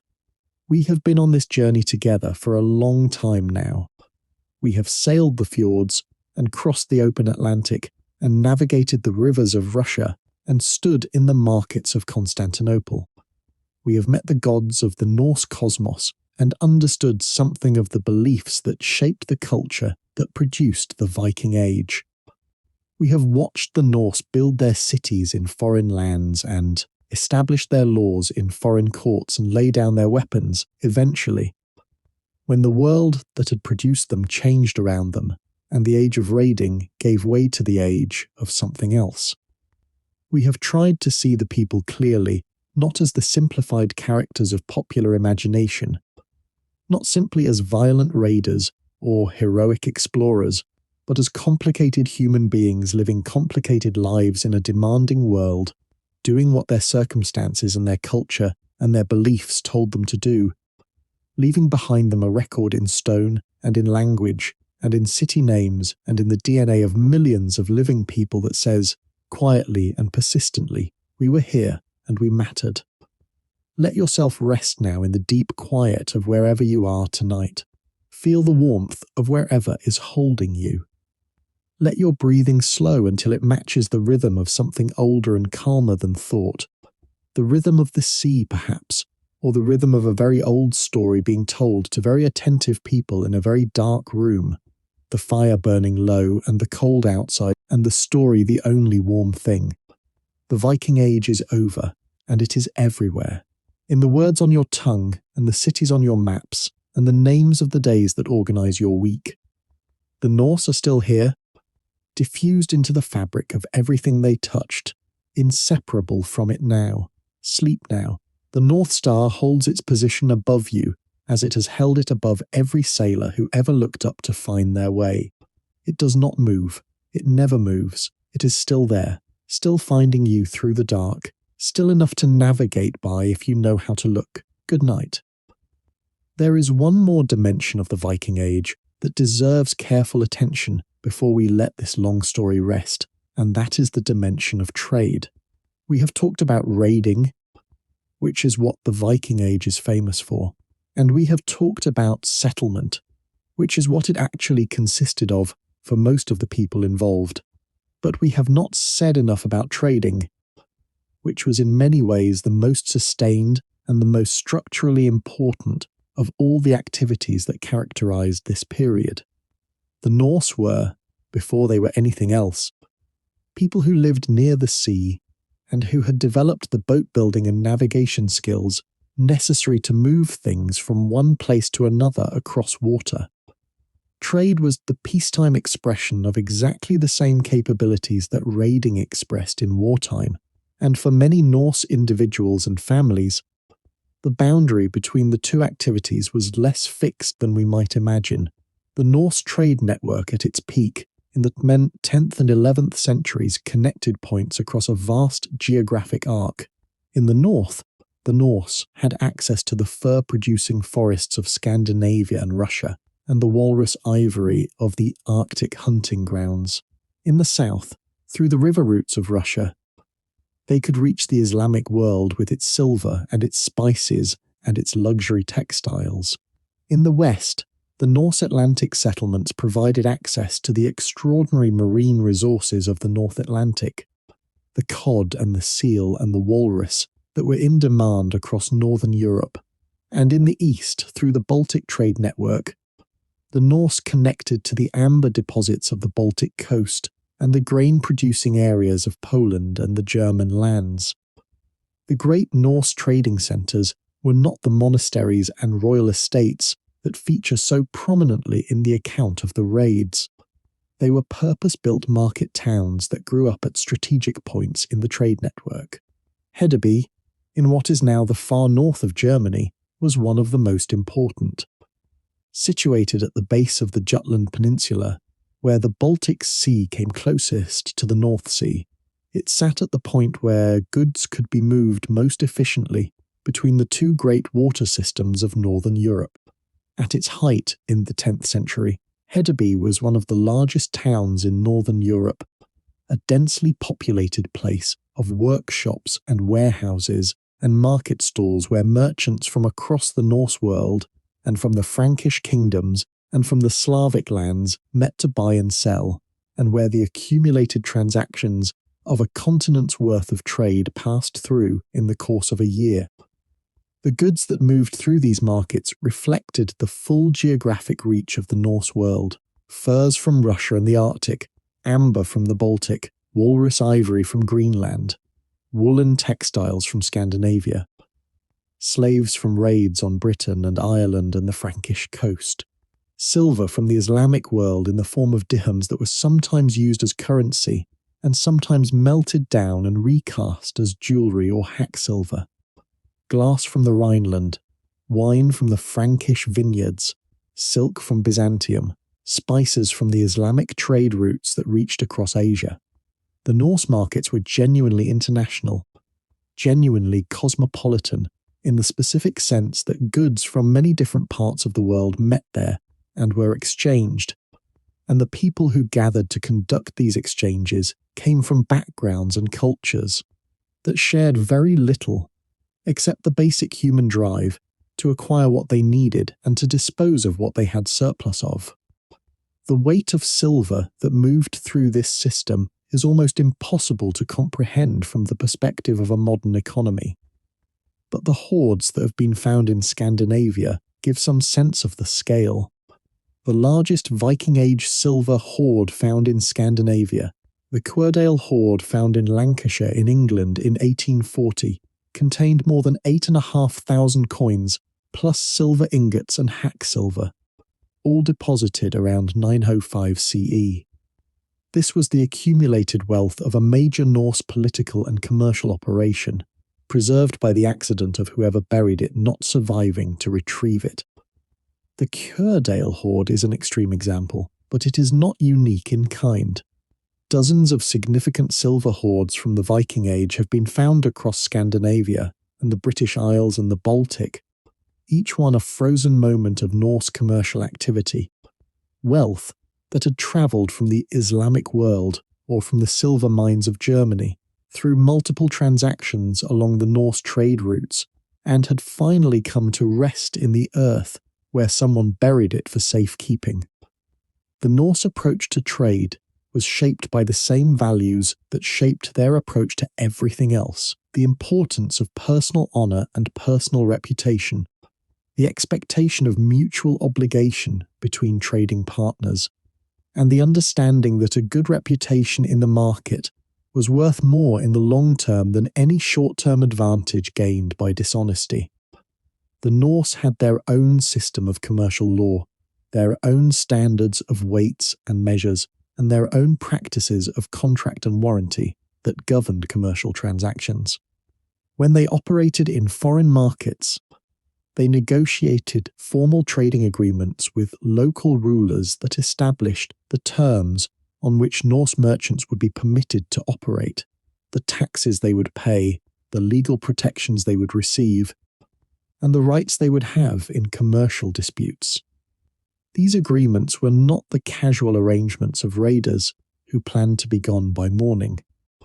They were the carefully negotiated frameworks of merchants who intended to come back season after season, and who understood that their long-term commercial interests depended on maintaining good relationships with the communities they traded in. The Baltic Sea was the central stage of Norse commercial activity, a nearly enclosed body of water whose shores were ringed with Norse and Slavic and Germanic communities, all engaged in the same general project of extracting value from the forests and the rivers and the sea and exchanging it with each other and with the wider world. The island of Gotland in the middle of the Baltic Sea served as a kind of headquarters for this commercial system, a neutral ground where merchants from different traditions could meet, a place so commercially important that the silver hoards found on Gotland exceed in number and weight the silver hoards found anywhere else in the Viking world. Gotlanders were distinctive within the Norse world for their commercial orientation, for the elaborate runestones that recorded their trading expeditions to far places, and for the remarkable prosperity that their position at the centre of the Baltic trade network produced. The relationship between the Norse and the communities they traded with was not always peaceful and was never simple. Norse merchants who arrived at a foreign market were simultaneously potential trading partners and potential raiders, and the communities they approached knew this. The pattern that appears repeatedly in the historical sources is one in which Norse groups initially established themselves in a region through raiding, and then, once the initial phase of taking what was available by force had exhausted its easy opportunities, transitioned to a more sustainable relationship of trade. The establishment of regular markets and the negotiation of trading agreements with local rulers was the mature phase of Norse engagement with a region, coming after the initial violent contact and reflecting a recognition on both sides that the long-term relationship of trade was more profitable than the short-term relationship of raiding. Dublin is perhaps the best example of this transition. Moving over 2 or 3 generations from a Viking longfort, established by force in a hostile environment, to a sophisticated commercial city that was the economic hub of the Irish Sea region. The Norse impact on the physical landscape of the places they settled was more permanent and more extensive than the temporary nature of raiding might suggest. Wherever the Norse established lasting settlements, they changed the land itself. They cleared forests and established new farms. They drained wetlands and established new agricultural patterns. They built towns in places that had not been urban before, and established patterns of land use and land ownership that persisted long after the Norse themselves had been absorbed into the local population. The geographical imprint of Norse settlement is still visible in the distribution of place names across northern Britain.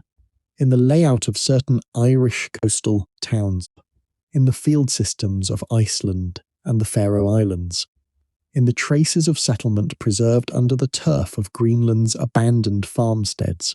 The Norse did not simply pass through the world they inhabited. They changed it, and those changes are still there. As we near the end of this long journey through the Viking Age, it is worth pausing to consider one more thing about these people and their world that tends to get lost in the focus on the dramatic events of raids and voyages and battles. The Norse were deeply attached to the places they came from, the fjords and the mountains and the Sea of Norway, the volcanic landscapes of Iceland, the green valleys of Greenland. These were not merely backdrops to the Viking story.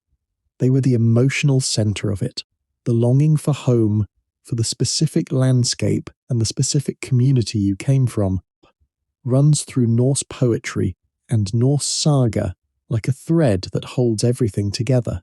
The warriors on their ships thought about home.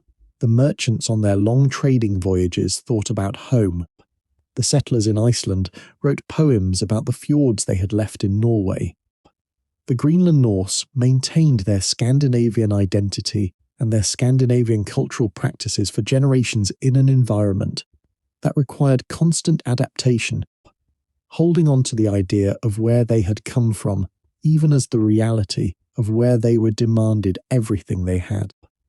This attachment to home gives the Viking Age a human dimension that is easy to miss in the focus on the extraordinary things the Norse accomplished. They were not simply adventurers or conquerors, though they were sometimes both. They were people who went far because they had to, because the world they were born into was too small for all the people who needed to live in it, and who carried with them, wherever they went, the memory of the place they had left, and the hope of returning to something like it, either in the land they found, or in the death that would bring them, according to their beliefs, to a realm where the things they valued most would be available forever. The sea, which was the medium through which all the great Viking Age achievements were accomplished, was also the element that separated the Norse most completely from the homes they remembered. The North Sea and the North Atlantic are not gentle bodies of water. They are some of the most demanding maritime environments on Earth, characterized by violent storms, extreme cold, dense fogs, and the constant physical and psychological pressure of operating a small wooden vessel in conditions that could turn fatal without warning. The Norse sailors who crossed these waters routinely were not simply brave in the conventional sense. They had developed, through generations of accumulated experience and collective knowledge, a relationship with the sea that allowed them to read its moods and predict its behavior and respond appropriately to its challenges. This relationship was partly practical, based on the knowledge of currents and winds and cloud patterns and the behavior of animals that indicated what the weather was doing or about to do. And it was partly spiritual, based on a belief that the sea was alive, that it had its own personality and its own divine governance, and that the proper relationship between a sailor and the sea was one of respect and attention rather than domination or dismissal. Poseidon is the Greek god of the sea. Neptune is the Roman one. Njord was the Norse god of the sea and of seafarers and of fishing, a god of the Vanir who had come to Asgard as part of the peace agreement between the two divine families, and who remained there as one of the most practically important of the Norse gods for a people who spent so much of their lives on the water. Ran was the goddess who gathered the drowned, who spread her net across the sea to catch those whose time on the water had come to its end, and who was propitiated by sailors who threw gold into the sea before a dangerous voyage, hoping to buy her goodwill. Aegir was the great sea giant who hosted feasts at the bottom of the ocean for the gods, who brewed ale in an enormous cauldron, and whose 9 daughters were the waves. These divine beings surrounding the sea were not simply decoration.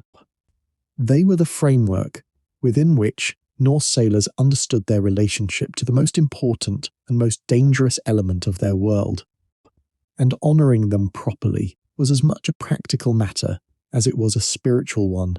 The songs that Norse sailors sang and the stories they told on long voyages were part of this relationship, ways of staying connected to the community and the culture that the sea separated them from, ways of passing the long hours of watchkeeping in the dark, and ways of maintaining the particular quality of attention that sailing required. We do not have the words to most of these songs. The sailing songs of the Norse were not written down, and like most of the oral tradition, they dissolved into silence as the culture that produced them changed. But we have the sagas, the great prose narratives that preserve the memory of what those voyages were like from the inside, the decisions that had to be made in fog and storm, the tensions between men who had been confined together in a small space for too long, the sudden beauty of a new landfall seen for the first time, the complex emotions of homecoming after a long and costly journey. The sagas are the written residue of a much larger oral tradition, and even in their written form, they preserve something of the quality of the stories that sailors told each other in the dark on long voyages far from home.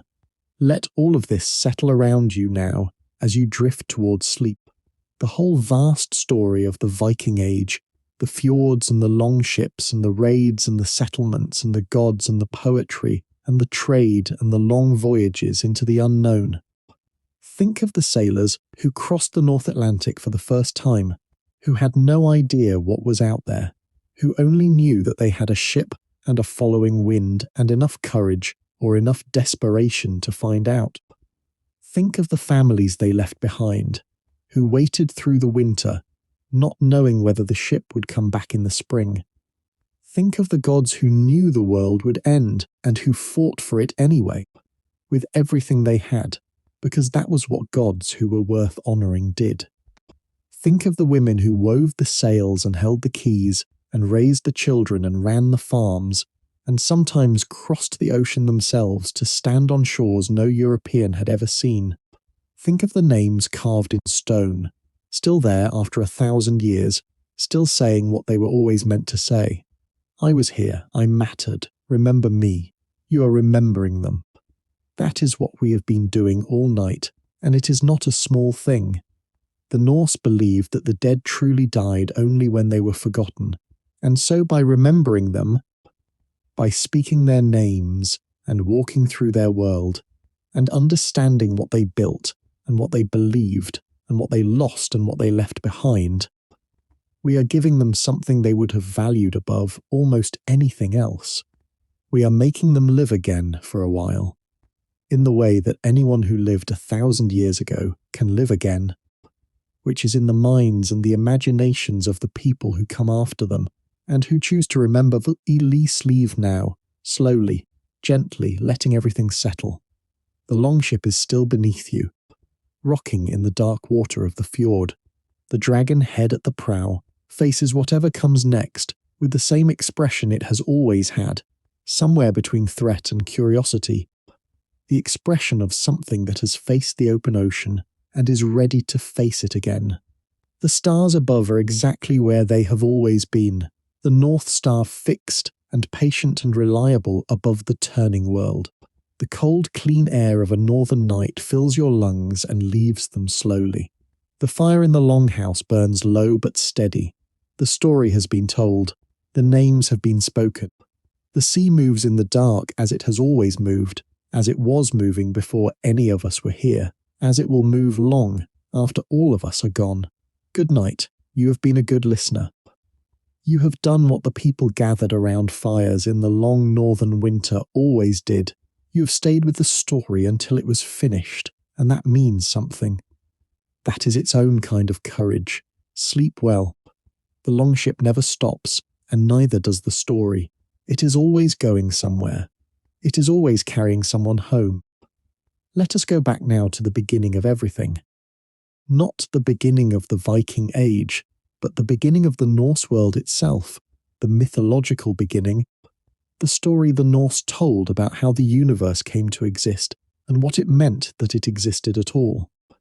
Because understanding Norse mythology properly means understanding not just the names of the gods and the stories they appeared in, but the cosmological framework within which those stories made sense. And that framework is one of the most remarkable in the history of human religious thought. In the beginning there was nothing, not darkness, because darkness requires a space within which to be dark, not silence, because silence requires the potential for sound, simply nothing, and from this nothing, two realms gradually emerged at opposite ends of existence. In the north was Niflheim, the realm of mist and ice and extreme cold, where 11 rivers called the Elivaga flowed from a central spring called Hvergelmir. These rivers flowed outward from their source, and as they flowed away from the warmth of the spring they froze, and the ice accumulated layer upon layer in the great void called Ginnungagap, the yawning gap, the primordial emptiness at the centre of pre-creation. In the south was Muspelheim, the realm of fire and heat, presided over by a being called Surt, who waited there with a flaming sword for the role he would eventually play at the end of all things.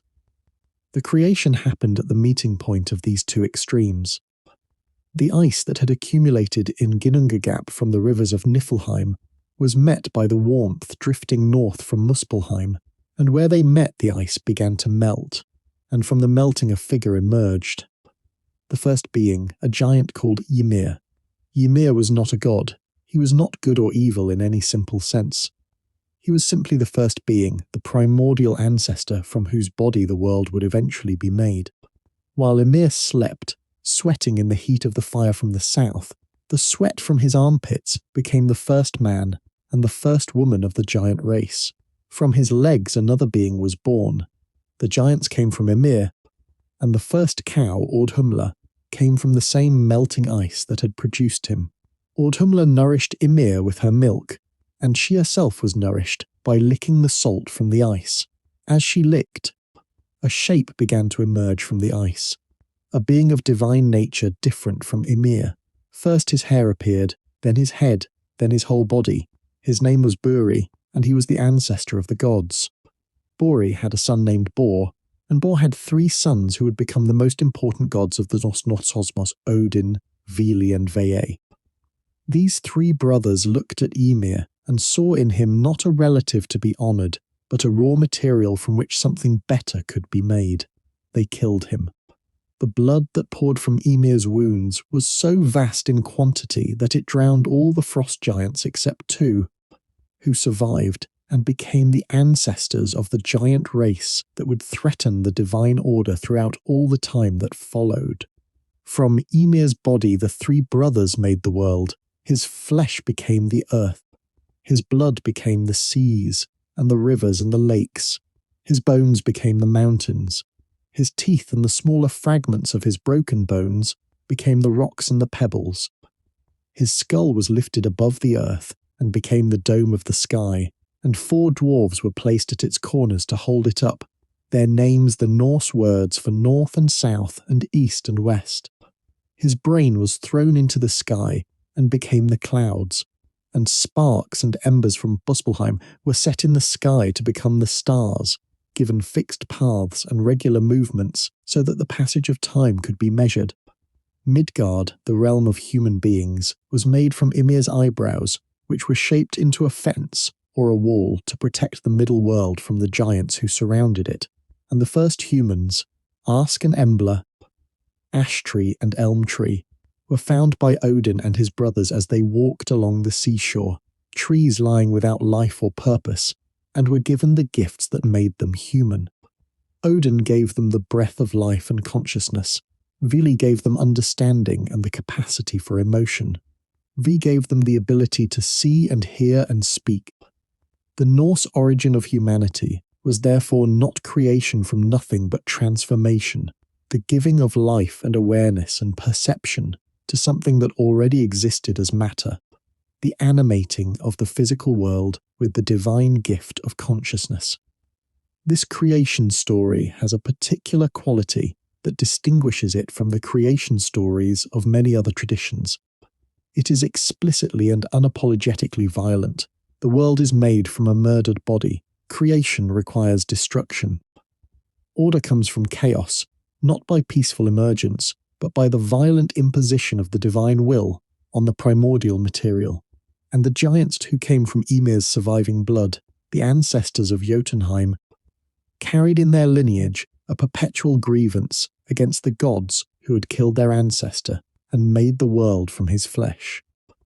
This is why the relationship between the gods and the giants is characterized throughout Norse mythology not by simple opposition between good and evil, but by something more complicated, a mixture of conflict and kinship, of mutual dependence and mutual threat that reflects the Norse understanding that the world is not a simple place and that order is not a stable achievement, but a constant effort maintained against constant pressure. The stories the Norse told about their gods are, when you look at them carefully, stories about the effort required to maintain order in a universe that is fundamentally inclined toward entropy and chaos. Odin's constant quest for knowledge, his willingness to sacrifice and suffer in pursuit of information that might give the gods an edge in the inevitable conflict to come, is the story of a leader who understands that the battle he is preparing for cannot be won by strength alone. Thor's endless campaigns against the giants, driving them back from the borders of the divine world, is the story of the maintenance labor that order requires, the constant effort of pushing back the forces that would overwhelm the structures that make life possible. Freya's collection of the battle dead, her half of those who fall in every conflict, is the story of the divine attention to human courage, the recognition that what mortals do in their brief lives matters in the largest possible frame of reference. And Loki's role is the most complex of all. He is the chaos that cannot be eliminated because it is necessary. Without disruption there is no change, and without change there is no growth, and without growth there is no life. Loki creates problems, and then solves them, and then creates new problems. And in this cycle of disruption and resolution the divine world stays alive, and dynamic rather than frozen in a perfect but lifeless order, until the disruption goes too far, until Loki crosses the line that cannot be crossed by engineering the death of Baldur, the most beloved of the gods, the one who was protected against all harm by his mother Frigg's negotiations with every object in the world except the mistletoe she thought too young and harmless to ask. When Loki guides the blind god Hodur's hand to throw the mistletoe dart that kills Baldur, he sets in motion the chain of events that will lead to his own binding and to Ragnarok, and the Norse mythology reaches the moment it has always been moving toward, the moment when the consequences of all the choices made throughout the story's long history finally arrive simultaneously. Let us stay with Ragnarok for a while, because it is the central theological statement of Norse mythology, the idea toward which everything else points, and from which the Norse understanding of courage and meaning and the value of striving draws its power. Ragnarok means the fate of the gods, or sometimes it is translated as the twilight of the gods, and it is the prophesied end of the current age of the world, the great conflagration in which the structures and beings that have defined existence since the creation will be swept away. The signs of Ragnarok's approach were known. First would come Fimbulwinter, the great winter that would last 3 years without any summer between them, a winter so severe that it would destroy the agricultural foundations of human civilization and plunge the world into darkness and cold, and the desperation of a population that could no longer feed itself. Then families would turn on each other, the bonds of kinship that held Norse society together dissolving in the extremity of the crisis. Wars would break out everywhere. The wolves Skoll and Hati, who had been chasing the sun and the moon since the creation, would finally catch them and swallow them, plunging the world into permanent darkness. The stars would disappear. The world tree would shake, and every chain and fetter in the 9 worlds would break, including the chain that held Fenrir, and the chain that held Loki. From the sea, the world serpent Jormungandr would rise, and where it moved, it would create waves that covered the land. From the realm of hell would come the ship Naglfar, made from the fingernails and toenails of the dead, carrying the army of the dead to join the battle. From Muspelheim would come Surt with his flaming sword, leading the fire giants north across the rainbow bridge Bifrost, which would shatter under their weight. And Loki, freed from his bonds, would lead his own forces from the sea. The gods would know when Ragnarok had begun, because Heimdall would blow the Jallarhorn, the great horn whose sound could be heard throughout all 9 worlds. Odin would ride out on Sleipnir to face Fenrir. Thor would face Jormungandr. Freyr would fight Surt, but without his magical sword which he had given away for love, and he would be killed. Tyr, the one-handed god of law and justice, who had lost his hand to Fenrir in the binding, would fight Garm, the hound of hell, and they would kill each other. Heimdall and Loki would fight, and both would die. Thor would kill Jormungandr with Mjolnir, but the serpent's venom would overcome him, and he would take 9 steps after the kill and then fall dead. And Odin would fight Fenrir, the great wolf that had grown so large during his binding that his upper jaw touched the sky and his lower jaw touched the earth, and Fenrir would swallow Odin whole. Then Vidar, Odin's son, would avenge his father by killing Fenrir, stepping on the wolf's lower jaw and tearing the upper jaw apart with his bare hands or driving a sword through the wolf's palate, depending on which source you follow. Surt would then spread his fire across the whole world, and the earth would sink into the sea, and everything that had existed since the creation would be consumed. And then, from the sea, the earth would rise again, green and new. The fields would grow without being planted. The surviving gods, those who had not died in the battle, would meet again in the ruins of Asgard and find in the grass the golden gaming pieces that the gods had played with at the beginning of the world. 2 humans, Lif and Lifthrasir, who had sheltered from the fire of Surt in the forest of Hodmir, would emerge to repopulate the new world. And Baldur would return from Hel, because the binding of Hel's power in the old world would be broken by Ragnarok, and the dead would be free. The new world would be better than the old one. It would not have the tensions and the conflicts and the compromises that had characterized the first creation. And yet it would begin, like the first world, in the aftermath of destruction, building itself from what remained after the fire. The Norse vision of the end of the world contained within it the promise of renewal, the understanding that ending and beginning were not opposites but phases of the same cycle, that what was destroyed would in time be born again in a different form, and that the courage to face destruction without flinching was the quality that made you worthy of the renewal on the other side. This theology shaped the culture of the Viking Age in ways that went beyond the explicitly religious.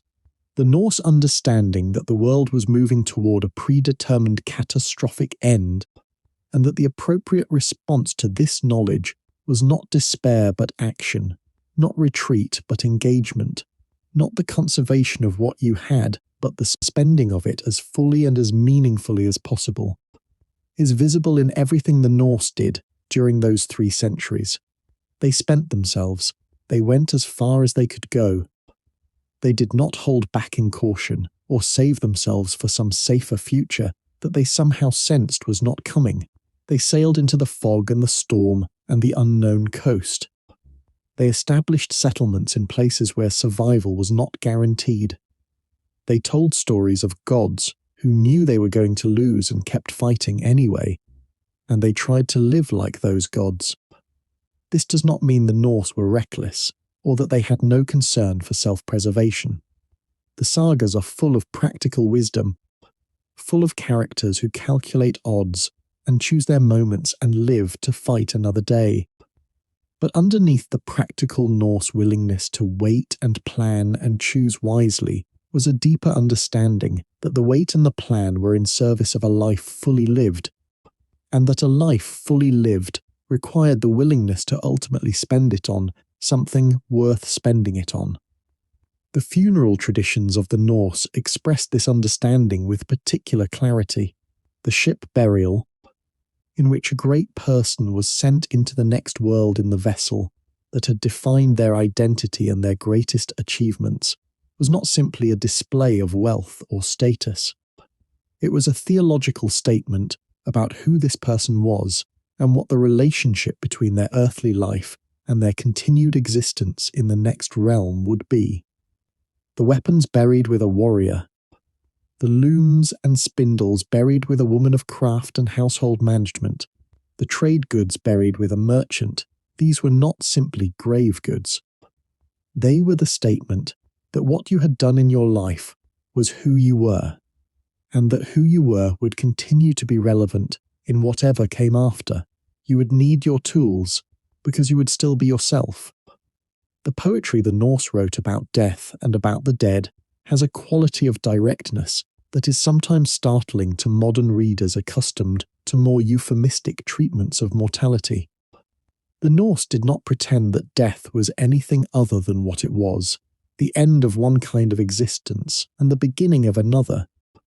And their poetry faced this reality with an unflinching honesty that was itself a form of courage.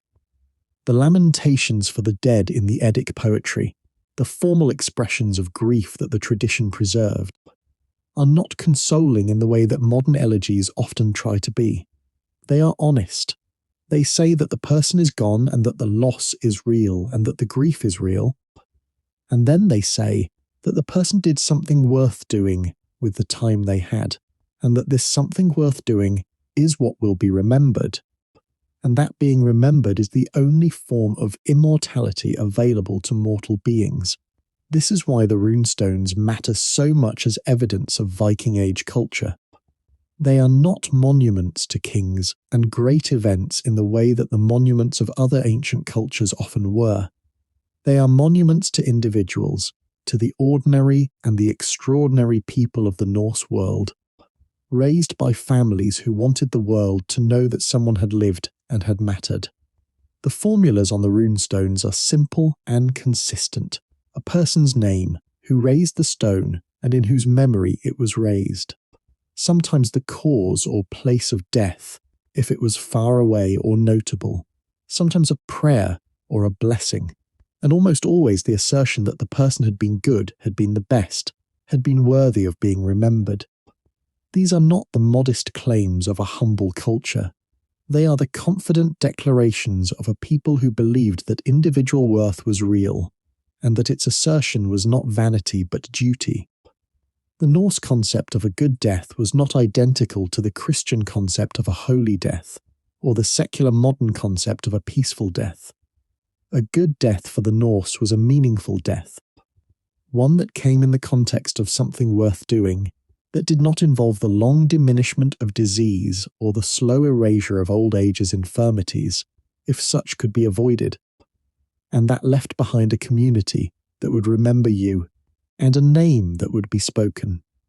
This preference for a meaningful death over a long life does not mean the Norse were indifferent to survival. The sagas are full of characters who survive through cleverness and caution and who are praised for doing so. But the sagas are also full of characters who die well, who face death with composure and even humour, who make death the final expression of the character they had maintained throughout their lives, and who are remembered specifically for how they died, and not just for what they did while living. There is a famous story in one of the Icelandic sagas about a man named Gunnar of Hlíðarendi, one of the great heroes of the Njal's saga, who was condemned to exile from Iceland for killings he had committed in a long-running feud. He was riding to his ship to leave when his horse stumbled, and as he caught himself, he looked back at his farm on the hillside and saw the slopes of Hlíðarendi green in the summer light. And he said that the slopes had never looked so beautiful to him, and that he could not leave.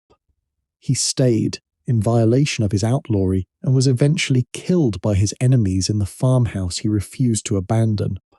What the saga preserves in this story is not simply a character's death, but his final expression of who he was, a man for whom the beauty of his particular place in the world was worth more than the safety of exile, and who chose to die in the place he loved rather than live somewhere else.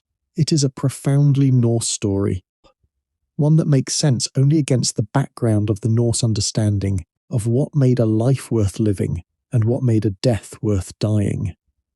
Let us think about the Norse experience of winter, because winter was the defining challenge of life in Scandinavia and Iceland and the other Norse settlements of the North Atlantic, and the culture that developed around it shaped everything else about the civilization. The winter in Norway, and even more so in Iceland, was long and dark in ways that people who have not experienced the far north find difficult to fully imagine.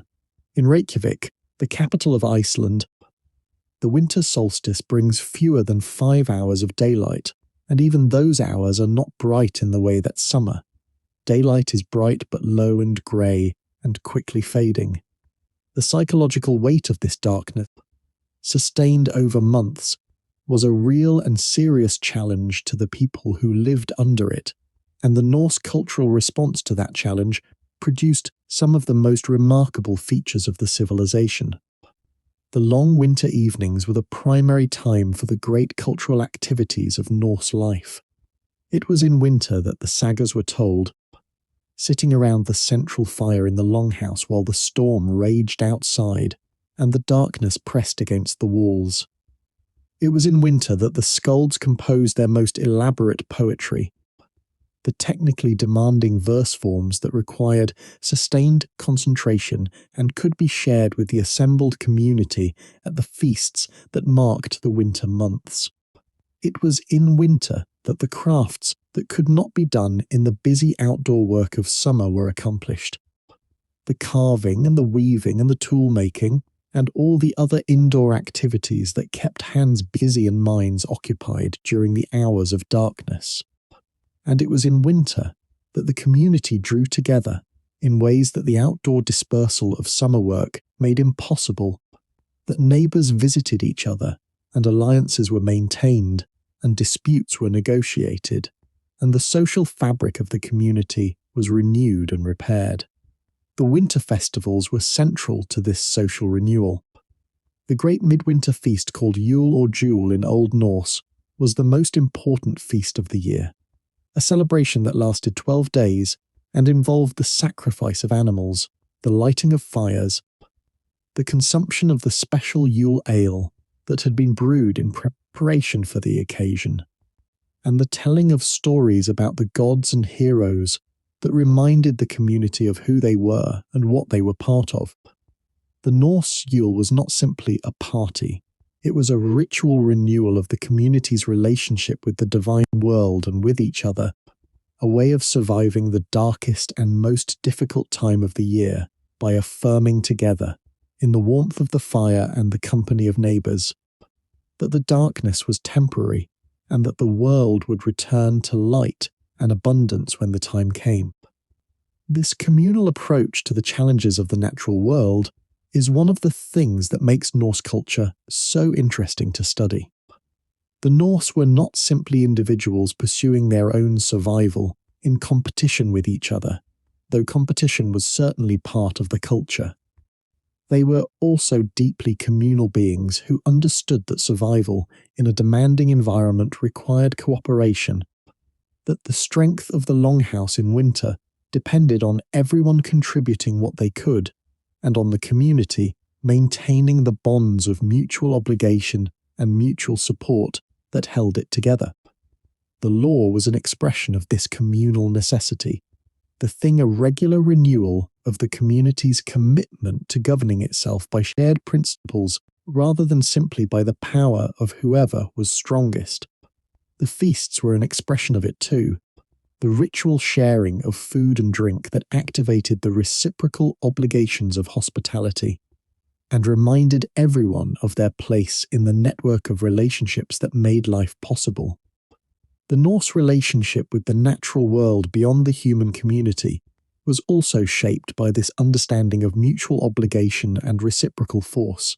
The sea, the forest, the mountains, The weather were not simply resources to be exploited or obstacles to be overcome. They were forces with their own natures and their own kind of agency. Forces that needed to be approached with respect and attention, and a willingness to accommodate their requirements, rather than simply imposing human will on them. The Norse myths are full of stories in which things go wrong, when gods or humans try to override the nature of something rather than working with it, and things go right when the characters understand what they are dealing with, and respond appropriately to its actual nature, rather than to their wishful thinking about it. This practical engagement with the nature of things was visible in Norse technology at every level. The longship was designed not to conquer the sea but to work with it, to flex with the waves rather than resist them, to find the currents and the winds that would carry it forward rather than fighting against them.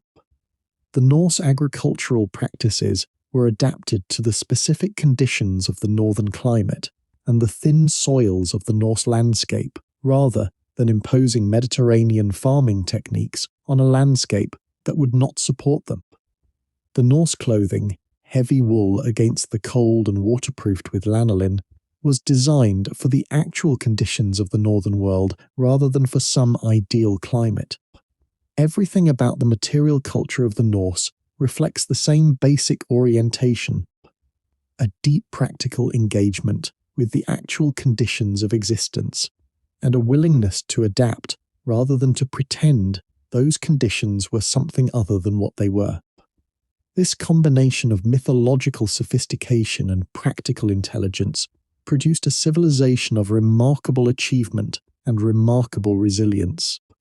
The Norse survived and often thrived in conditions that would have overwhelmed a less adaptable people.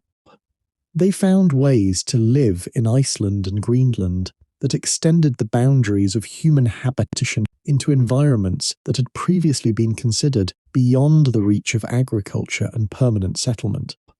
They developed trade networks that reached from the Arctic to the Mediterranean and from North America to Central Asia. They created legal and political institutions that governed complex communities without the coercive power of the state. They built ships of extraordinary capability and sailed them to places no one from their part of the world had ever reached before. And they told stories about all of it.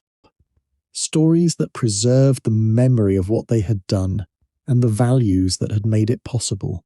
Stories that are still being told 1,000 years later. We have been on this journey for a very long time now. We have visited every corner of the Viking Age, from the longhouses of Norway to the shores of North America, from the markets of Constantinople to the parliament at Thingvellir, from the creation of the world at the beginning of Norse mythology to the destruction and renewal of Ragnarok at its end. We have met the gods and the heroes and the ordinary people, and the women who held the keys to the storerooms and wove the sails that powered the ships. We have heard the sagas and the skaldic poetry and the inscriptions on the runestones. We have understood something of what these people believed and why they did what they did and what they left behind them when the age that produced them came to its end. What remains to be said, at the end of this long telling, is something simple and true. The Viking Age happened because human beings are curious and restless and refuse to accept that the world they are born into is all the world there is. The Norse sailed into the unknown because the known was not enough for all of them, and because the unknown, however dangerous, held the possibility of something better, something more, something worth the risk of finding out. This impulse is not peculiar to the Norse, it is human. It is what has driven exploration and settlement and cultural exchange, and all the complicated processes by which the human species has spread across the planet, and filled every inhabitable corner of it with people who adapted to their particular corner's particular demands, and developed their particular ways of understanding what it meant to be alive in this specific place at this specific time. The Norse did their version of this with extraordinary verve and extraordinary capability, and the world they made in doing it was richer and more connected and more various because of their efforts. The world we inhabit today is in part the product of what the Norse did during those 3 centuries, shaped by the language they contributed to English, and the cities they founded, and the trade networks they established, and the political institutions they created, and the stories they told about gods who faced inevitable doom with unflinching courage. The night is deep now. Wherever you are in the world, the dark is around you, and in the dark the stories that have always been told are still available to anyone who listens for them. The Norse are still there in the words on your tongue, and the layout of the cities you live in, and the names on the maps and the days of the week. They are still there in the runestones that stand in Swedish and Norwegian fields, their carvings worn but readable, still saying what they were put there to say, still saying, after 1,000 years, remember us. You have remembered them tonight. That is not nothing. That is everything they asked for. Let yourself rest now in the deep, comfortable quiet of wherever you are. Let your breathing slow to the rhythm of the sea. That ancient steady rhythm that the Norse knew in their bones, the rise and fall of the northern water, the sound the fjord makes at night when the wind has dropped and the surface is still, and the reflection of the stars is perfect in the dark water. The longship is moored at the dock. The crew is sleeping.